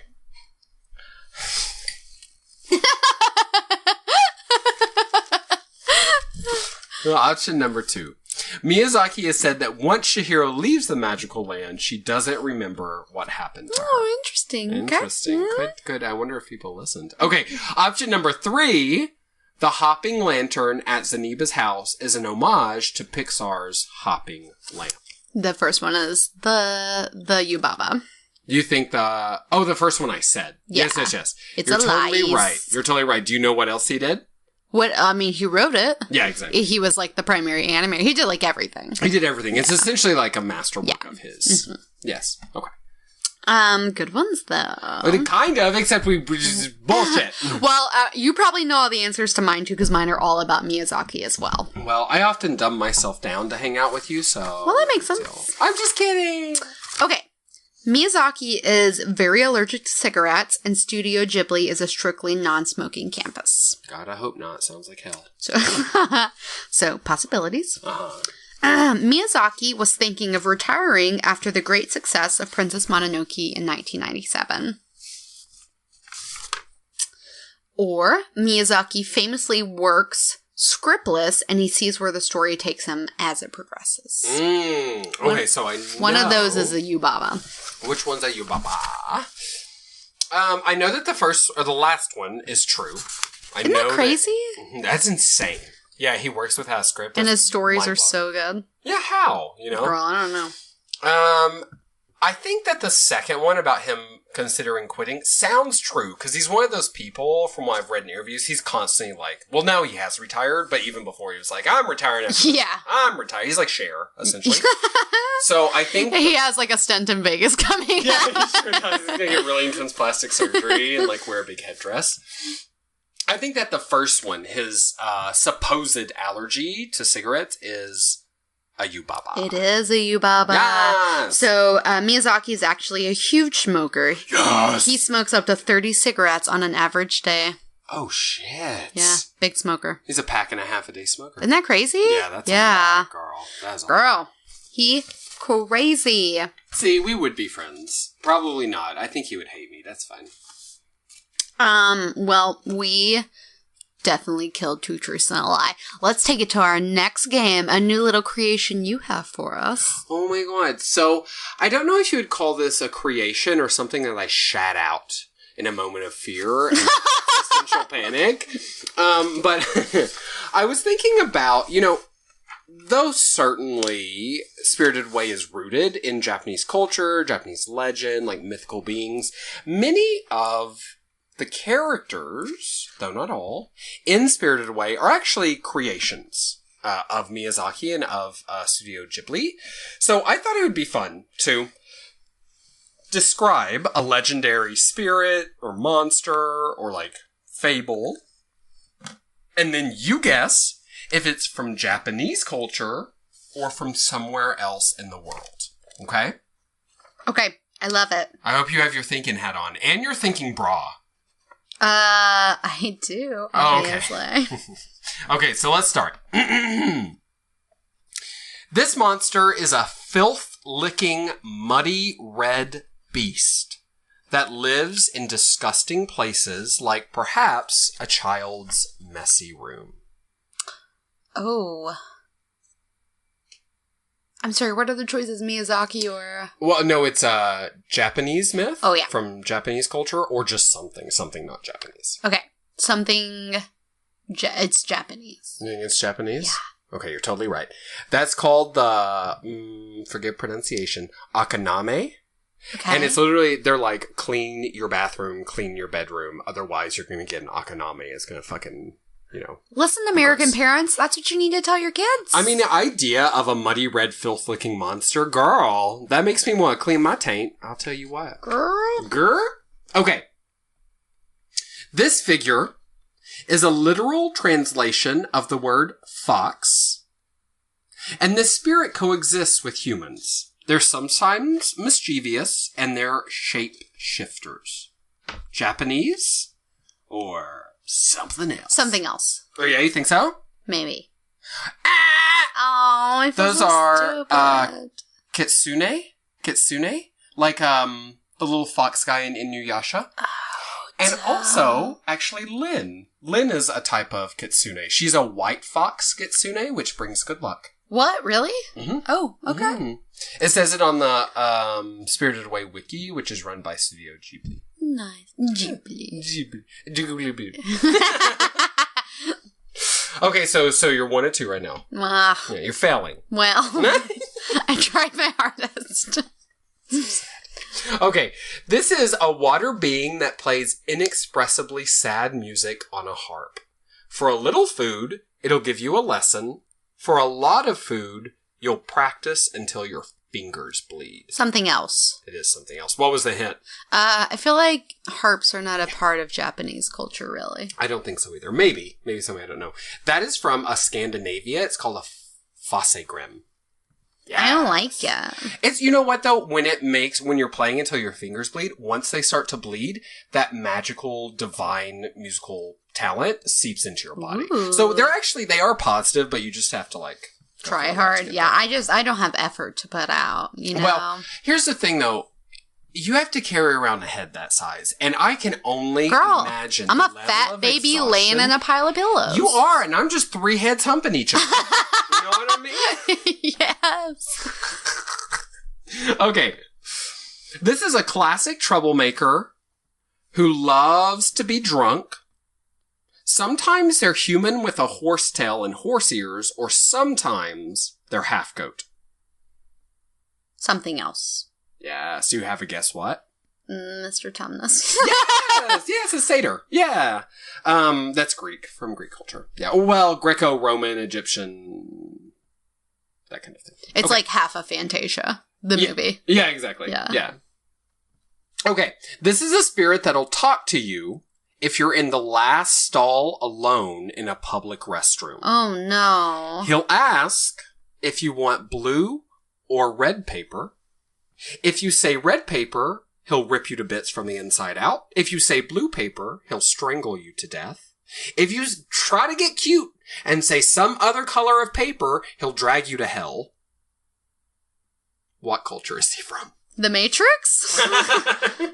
That's fucking terrifying. It is really scary. I'm gonna go with Japanese. You're right. Yes. I don't like that Japanese one bit. horror is the scariest. He's almost like an urban legend. His name is Akamanto. Oh my He's god. Like an evil wizard. Do people hide in bathrooms to do that to other people? To fuck with them? I mean, people hide in bathrooms for a wide variety of reasons. So. You would know. No, I've never cottaged. I've never done that. I've been tempted to, but I never have. What does that mean? Cottaging is when, I think it's only gay men, but maybe if anyone did it, when people hook up in a public restroom. So, I think the reason it's between gay men mostly is because urinals. Because the sexuality of having your dick out while peeing and then, someone sitting beside you. Cottaging. Mm-hmm. You go into a stall and fuck maybe, or maybe there's a glory hole, or... Yeah, I don't think I've done that. Pretty sure not. Maybe that night that you drank too much and broke 14 cigarettes and don't... It's true, I have no recollection of that night. By the way, I have to finish this because I don't want you to die. The way to get away from him... Yes, please tell me. ...is just to say, no thanks, I don't need paper. All good. Yeah, that's literally... It's such a Japanese, no thank you. And then he'll leave you alone. Okay. But don't be trying to say no yellow paper, girl. Did you mean toilet paper? It doesn't... Yeah, just paper. What it reminded me of was almost like a bathroom attendant. Oh. But for some reason, there's different colors of paper. Yeah, I don't want any attendant speaking to me while I'm pooping. No, or ever. Yeah, or ever in general. Be the cog you were meant to be. One time we were at a compet tournament at some other high school, and I went into the bathroom and I was pooping, which I never used to do when I was younger. Poop. I would not poop in public restrooms. Yeah, I didn't poop. I like to throw it up. So it comes out of my mouth. Yeah. Oh my god, you're so skinny. Yeah, thank you. Smell my breath. Anyway, and I was pooping, whatever, and then the security guards came in, and they pounded on the door, and I was like, hello? And they were like, we're gonna need you to come out here, sir. And so I was like, okay. And so I came out, and they were like, oh, you're not the one. So evidently someone had stolen something or gotten in a fight or something, and they thought he had run to that bathroom. Oh my god. Yeah. And I was too young and sweet to be like, well, fuck you guys for pulling me out of this shit. I was pooping.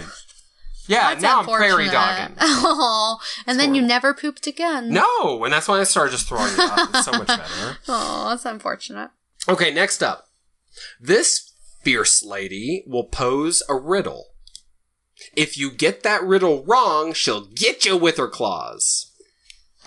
Something else. It's a Sphinx. Yes! Do you remember the riddle? No. No, this is for extra credit. This is for blowjob credit. You were gonna get someone to give me a blowjob? You're gonna talk to Aaron?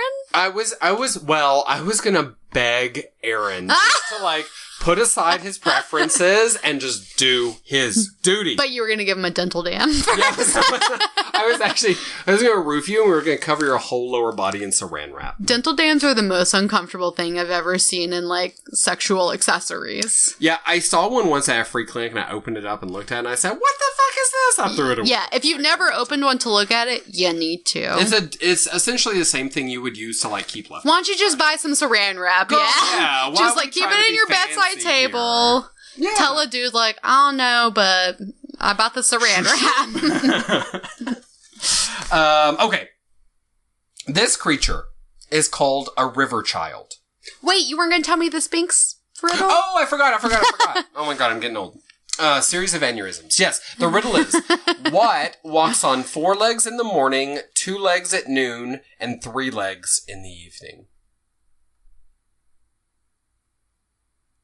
Legs. Oh, I don't know the answer.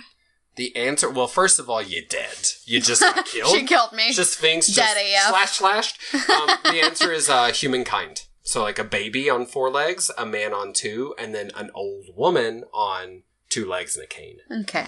Yeah! See, you're dead. Okay. This creature is called a river child. Sometimes blamed for drownings or maybe even for rape. He's generally considered to be like a mischievous but more or less benevolent spirit. And there's a depression on his or her head that holds a puddle of water, which is the source of this creature's power. It's a Haku? Haku's a creepy river spirit that rapes people? He is kind of creepy and rapey. But no, it's not Haku. It's not something from Spirited Away that I know of. Though it is in one of our favorite fantasy series. There's another useless hint from Mitt Parker. I think it's something else. You think it's something else? It's, well, first of all, it's Japanese. It's called the kappa, or the kappa.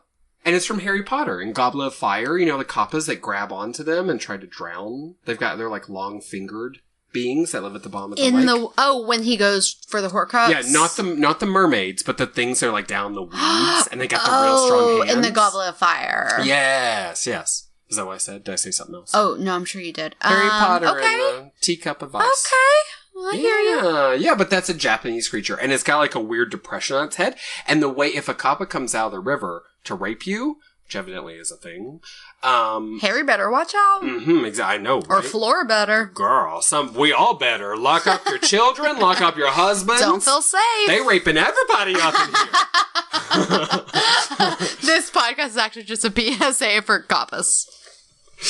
If they come at you out the river, what you do is you bow very deeply to them, because being Japanese, of course, they're polite. Forgive me for accidental racism, but let's just be honest. Japanese people are polite. That's just how they do. That's just facts. And the kappa, if you bow to it, it'll bow to you, and all the water will come out of this little depression. So it won't drown you in its forehead? Well, it doesn't drown you. It doesn't drown you in its forehead. That's just where it gets its power. It drowns you in the river, and then it rapes you in its forehead. Oh, wait, what? I don't know. I don't know. Okay.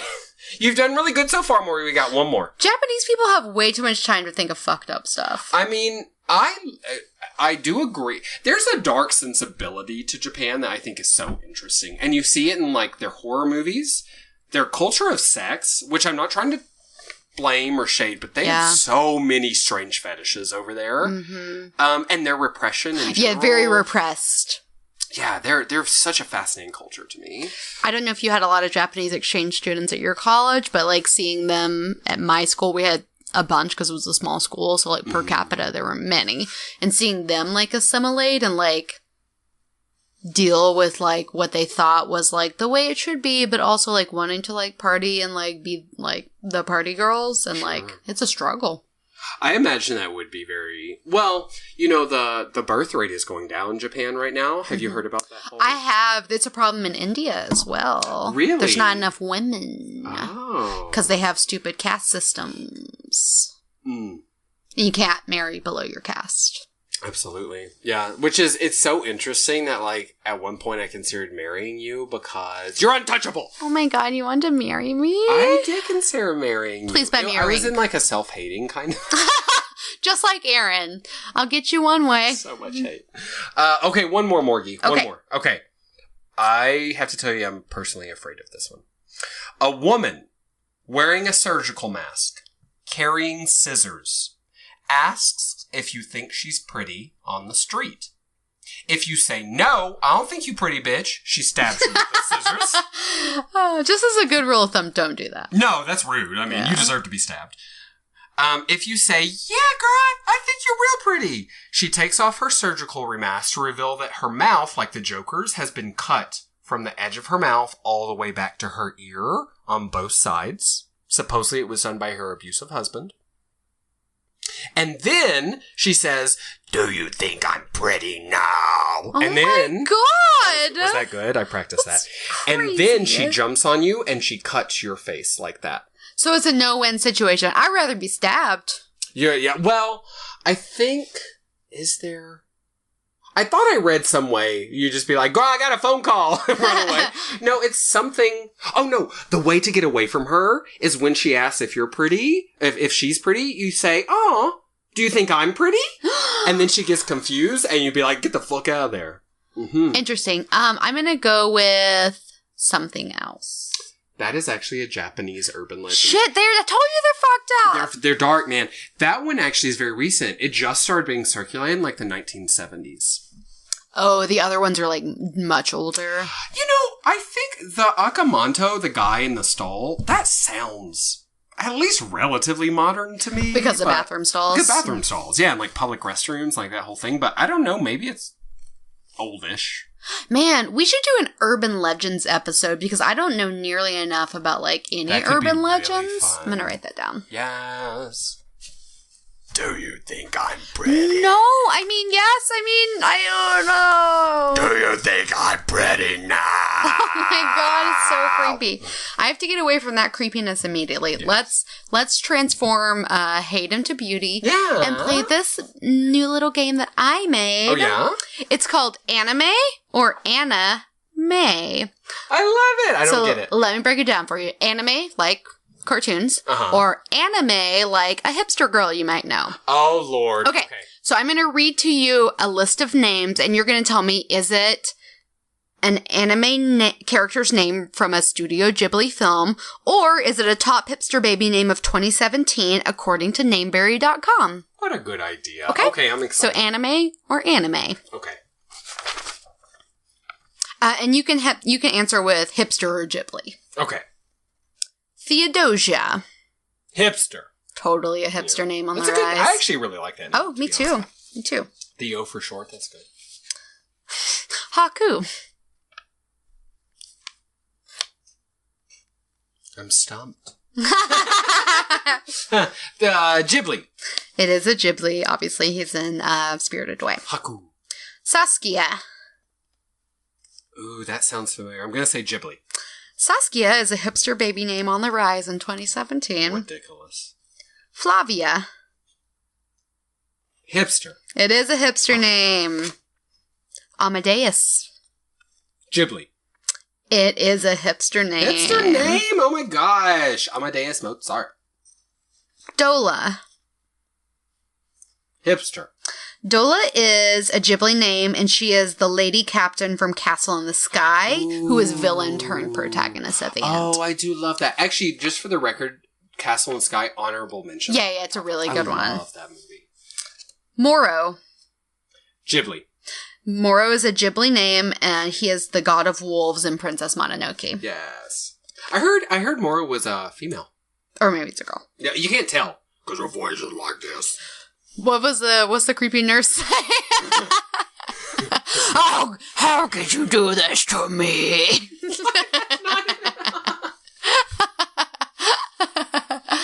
But that's our universal go-to. Did you remember the milk? What did you pick up for dinner? Basically, I'm the creepy nurse. You are. You're the creepy slash face. Oh, never mind. Go ahead. San. Ghibli. Yes, San is Ghibli. That is Princess Mononoke's other name. Yes. Vega. Hipster. It is a hipster name on the rise. Gigi. Hipster. Gigi is Kiki's pet cat and Kiki's delivery service. Shit. I love that fucking cat. I did not remember that name, though. Laszlo. Hipster. Laszlo is a hipster baby name. Ket. I don't like that name, first of all. Ket? Yeah. K-E-T? That's Ghibli. That is Ghibli. It's one of the toddlers in Kiki's delivery service that Kiki chats with. Gonza. Ghibli. It's a henchman in Princess Mononoke. And last but not least, Turniphead. Okay, that... I tickled myself. Turniphead. So that is one of the best characters from Howl's Moving Castle. I know that you knew I would know that. I think that we should start from now on, instead of saying hipster, we should say Turniphead and not explain what it means. And then when people ask, we should say, it's an inside joke. Turniphead's pants are tight. Yeah. I don't think that Turniphead's glasses actually magnify. I think Turniphead's glasses are not prescription. I heard that Turniphead has like a bevy of STDs. Turniphead's bangs are way too long for a man. I can tell that Turniphead cut his own bangs again last night. Is Turniphead wearing eyeliner? Is Turniphead gay? Who knows anymore with these Turnipheads? He's Jewish. He's gender fluid. He's Jewish. He's Jewish. Have you seen that clip of that news reporter who's like, Johnson McGovern made it all the way to the top of Mount Everest today, but here's the catch. He's gay. Gay. He's blind. Have you seen that? No. It's so ridiculous. But I relate to that person so much. Oh my god, this girl I work with, her name is Amanda, and she got this new cell phone. And she had to record, like, a voice message really fast, like a, hey, you reached Amanda's cell phone. And she was, like, sitting at work, and she was, like, reading an email and reading, like, a note on her desk and trying to record this and multitasking. And she just did it once through and was like, I'm sure it's fine. And she, like, did whatever. And then one of her friends was like, hey, I think something's wrong with your voicemail. And then she went in to listen to it. And it was like, hi, you've reached Diana, and I'm not in right now. And she was like, what the fuck did I just say? Like, she recorded her own name as being Diana and had, like, no recollection of it. What? And, like, whatever. So I told her that she's stuck in that weird time loop where her world has changed and in her past life her name was Diana, but something happened and her parents decided to name her Amanda. Wow. And she was like, no, I think I just read the name on a sticky note. And I was like, no, girl, the thing that I said. For sure. The Mandela effect. That's real life. That's real life. Isn't that crazy? Mm-hmm. Turniphead. That was super fun. Hipsters name their babies stupid things. Hey, I think most of those names are... I would name my baby almost everything on that list. Here's a newsflash for you. You are a hipster. Actually, my baby's name is Turniphead. Yeah. I'm pregnant. Little baby Turniphead. Okay. We have just a couple more things before we reach the end of our podcast. Would you like to hit me with some MFKs? Ooh, you mean mozzarella, frankincense, cornflakes? Yeah, corn with a K, like the band. Oh, yeah, exactly. Flakes of members of the band Korn. Exactly. Yeah. You knew what I was getting. I'll take it. No, look, I tried so hard to come up with a funny, like, alternative title for Mary Frank. I couldn't. It doesn't work with everything. No, it really doesn't. You know. Okay, yes. Marry, fuck, kill. Lynn, Haku, Radish Spirit. I'm gonna kill that radish spirit. Yeah, I love that sweet little radish spirit. I ain't trying to get underneath him or next to him. Girl, you take a bite, you could chomp chomp. He did. I'm gonna fuck Lynn because she's kind of grumpy, and I don't really know if I want to be with her forever. And I'm gonna marry Haku so I can lock it down. Yes, you want that god dick on the Yes, well, and I want to be like part of the river spirit community. Yeah, I bet he could make you into like a river spirit dragon. Girl, he better. Because he can do we all kinds of married. shit. Okay. I think I would fuck Haku, marry Lynn, and also kill the rash spirit. Yeah. I mean, he's cool, but he's cool looking. Like, you want him to be your friend. And like, he's you do a nice game night guy. together. Like, he saves Chihiro in the elevator. Like, yeah, he does. Yeah. But, like, yeah. It's not enough to, like, base a marriage on. No. And I don't even know if a rash spirit has a dick. I think, like, every limb is a dick. Just, like, dicks God. all around. Ooh. Okay, well, I might have to change my answer. I'll think more about that later. Okay. Marry, fuck, kill. The frog guy? Yeah, he's annoying. Yeah. I think his name was just Frog in the credits. Yeah. Frog. No Face. Or Kashira, the three bouncing heads. This is a no-win, no-win, no-win. It's more realistic. It's like your real life. I'm gonna... Ooh. I'm gonna kill Kashira. Fair. Because I just can't. Yeah, like, what the fuck even are you? Yeah, I feel that. I'm gonna fuck No Face, because I don't think I can be around him for a long time. And I'm gonna buy some earplugs and marry that frog fucker. Yep. Yeah, I'm gonna do it. Well, the frog seems okay. He's, like, relatively friendly, I guess, and whatever. He is super greedy. You know? Yes. I think, shit, I didn't think about the fact that I'd have to answer this myself. I do this every fucking time. I think I would marry No Face and keep him, I would abuse him, and keep him in isolation so he doesn't get, like, influenced by not great people. Sure. Because he's okay when he's chill, you know You what I don't mean? buy him any jewelry for anniversaries. Exactly. Never. Yeah. No, and who knows what, by the way, he might be able to produce anything. He might be my golden goose if I marry him. That's true. You know what I mean? I'm going to kill the frog guy because I fucking hate him. I do not like that frog He's guy. mad annoying. He irritates shit out of me. And I guess that means I'm going to end up fucking those three heads, but I don't know how that's going to happen. Well, just blowjobs after blowjobs, I guess. I guess so, yeah. Just go down. Well, you know what I could do? Oh, no. Gross. I got 3 mouths to work with, so just use your imagination. Ugh. Yeah, that's disgusting. I've grossed myself out. Not the sexiest. Next up. But, okay. Next. Marry, fuck, kill. Zeniba, Yubaba, and that old walnut-faced river spirit. Which one's that? The one that's not Haku. The stink spirit that is actually a river spirit. But in walnut-faced form, not in stink form. Yeah. I'm gonna murder Yubaba because I can't trust her. Mm-hmm. I'm gonna fuck the river spirit because he's a god. Might be good. And I'm gonna marry Zeniba because I think we have a nice little cottage. Like, it's very cozy out there, and it just looks nice. Plus, she's magical. She is magical, yes. So this is really hard for me personally because I really like Plus, Zeniba. I get to be the lipstick in that relationship. Barely, but yeah. Shade. Lots of it. I think I would fuck the river spirit I would marry the river spirit for the same reason I would marry Haku, because, you know, divinity privileges.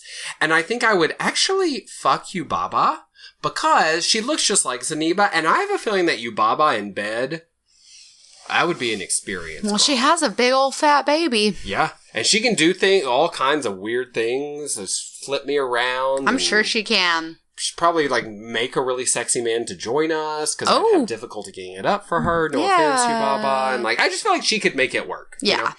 And then I guess I'd kill Zeniba. But I really don't want to, but I just don't want to live with her. You gotta do what you gotta do. I know, and sometimes you have to kill an old lady who's alone and defenseless and... Been there. Only has one friend. It's a fucking lamp with a foot. Aww. I know. What are you gonna do, man? Kill her. Build the wall! Bitter. Huh? Do you have a marry, fuck, kill? I do not, but I did thoroughly enjoy yours. Aw, thank you. I did call together some second opinions. Oh, these people. Okay, so we love Spirited Away. We want everyone to love it. We want you all to share it. And I'm pleased to let you know that it was hard to find any people who had anything different to say on the Amazon reviews. There were several 1-star reviews, but as per the usual, most of them were for like technical issues.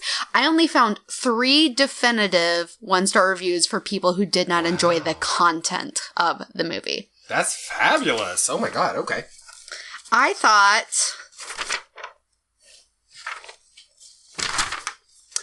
thought I would read the first 2, and then I printed the 3rd one on a separate page for you, because it's kind of long, but since there's only 3, I thought you could read it. Oh, I get to be an asshole? Yeah, so I'm going to set that there for you. First time ever. I'll take you through the first 2. Okay. 1 star by Brian Morabito, July 1st, 2004. Okay. Kept waiting for the good part, and then the credits rolled. The only cool part in this 3-hour eye-glazing, inscrutable, meandering, unengaging, overwrought, plotless wad of celluloid is when the parents turn their heads to that whiny, dejected, bland, one-dimensional, bipolar waif, what's-her-name, after they've been eating at the table. I just remember we couldn't remember what's-her-face. Yeah. What's 3 seconds divided by 3 hours? Answer. The movie was 0.0000277 fun. That iota of satisfaction was dimmed by the resentment, 1, of spending $25 on it, and 2, of all the glowing reviewers who are obviously unfamiliar with all the cool anime that Japan has exported here for 20-odd years. The act of composing my review is dredging up unwelcome images, so absurd and stilted that they're laughable amidst the Homeric tragedy that they may remain lodged in my subconscious in remission for some time, perhaps forever. Well, I feel like, personally, that Brian wrote this review just to let you know that he knew big words because he used a thesaurus before. Yeah, I'm really impressed, Brian, that you download the GRE vocab app. And that you're using it consistent. I'm really impressed that you have a word of the day calendar. And I'm really impressed that you have Microsoft Word with thesaurus on it. That iota of satisfaction that you have given us is fart sounds. 0.0000004. The only satisfaction I'm getting is in the fact that when I compare myself to you, I make a lot more sense. Yeah. And also you're just a dick. Yeah, fuck yourself. Fuck you. Fuck you! Okay, 1 star by Melinda Thigpen. Okay, I feel some sympathy for her starting off. Okay? On November 17th, 2015. This movie has brown vomit in every scene. Weird, giant, nearly naked baby. Beautiful? No. For Japanese audiences, maybe. 1 star. Brown vomit? Is she talking about Chihiro? Is she racist? Is she talking about Japanese people? That is so rude. I don't know if she is. What she means? Well, she's racist either way, and she thinks the giant, weird, nearly naked baby is gross. Which, what? Whatever. But like, I mean, I guess, but like, the baby's not in most of the movie. For a good half the movie, he's a fucking chubby hamster. She didn't mention anything about that, did she, Miss Melissa Widget? Where the fuck is she? Either way, Melinda Yeah. is a big see you next Tuesday. Yeah, she is. So, Ola Marissa Twatowski, or whatever your fucking name is, you don't know good cinema. Obviously not. No, you probably spend all your time fucking 3 heads with no bodies. I cackled. Yeah, exactly. Stop fucking those 3 heads. Okay, so now I've got a little one here, Morgie. Yes, you do. Oh, this is a big one, girl. I know. Okay. Thanks for this. Is fun. Okay. Is this... Oh, it's by A. Okay, I see. 1 star. Not the same sweet Miyazaki flavor as Totoro. This person's by A. Okay. That's their name? This is A. Yeah. A. A for asshole. Exactly. Yes. Or asinine. Note, this review is only meant for anyone who finds their way to this film via Miyazaki's beautiful film, My Neighbor Totoro, and is hoping for more of the same or similar. My neighbor loaned me Totoro when my toddler son and I were down for the count with a bad cold. And we're Who cares? I know, right? Like, this bitch is telling me her life story. What do you think of the movie, A? Holed up at home having a movie marathon. We fell head over heels in love with its beauty, serenity, mystery, magic, music, depth, spirit of fun. It was true love. Watched it 4 times in 2 days. My son kept requesting it. I ordered my own copy from Amazon and added Spirited Away and Princess Mononoke, hoping for more of Miyazaki's mysterious, captivating worlds, and excited by all the positive reviews. I hope she showed her 4-year-old Princess Mononoke. Oh my god, I hope so too. Yeah, I hope that she's destroyed that child's life. That's what I hope. That's my wish. Just watch them today. Eek! This is not a commentary on the quality of the films. What the fuck? But, that was me, sorry. But know that if you're hoping for what Totoro is, these are not that. They are not sweet and slow, even if they have a sweet-ish moment here and there. They can be violent, graphic, loud, and are both much faster paced than Totoro. Think Blood and Goop, Lots, Dismemberment, Princess M, demons, eating people, scary villains, clamor of sounds of fighting or crowds, etc. Not the bittersweet magical country life of Totoro. I actually felt like they were inappropriate for my young kid, and frankly, they were often too graphic and violent for me to enjoy too. She must be talking about Mononoke. There's no way she means that about Spirited Away. I mean, I guess Haku's kind of scary-ish, I guess. I guess. And No Face is pretty horrifying. I guess he's pretty dark. I will say he's pretty dark. I find the stories fascinating. I just enjoy them, blah, blah, blah. Just buyer beware. If Totoro is how you landed here. If you plan to share these with young children, my 1-star rating is to get your attention. If this is you. Smiley face. Now, this is some bullshit if like, your grandmother was like, I love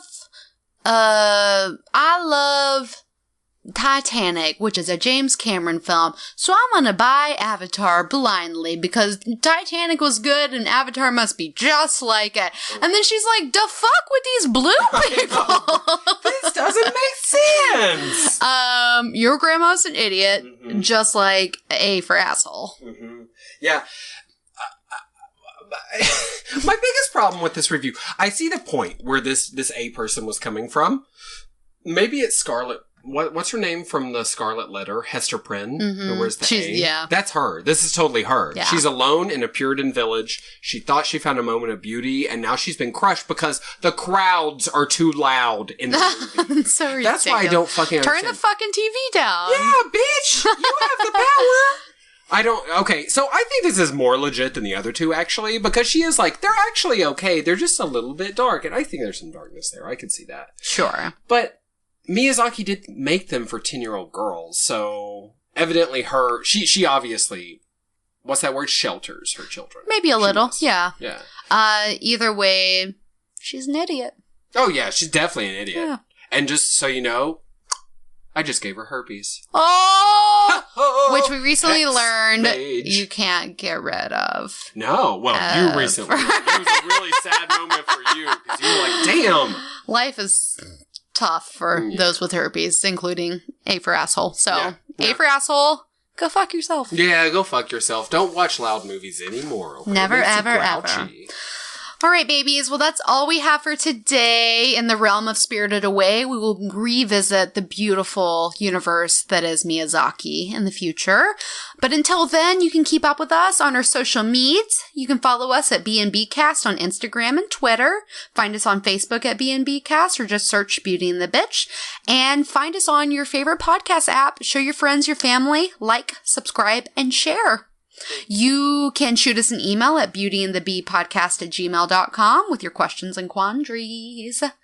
If you would like to follow me personally, Morgan, I am at Morgandolph on Instagram. And then do not check out my Facebook page. My name is spelled Mick Parker, but don't go there. It's secret information. It is not for you. That's conflicting information. I know. I'm doing that thing like the book owner in the Neverending Story where he's like, "Don't take this book. This book is not for boys." I just got a phone call. I'm going to turn away from my Facebook page, and I'm not going to look for you. Go look and see what's there. Okay.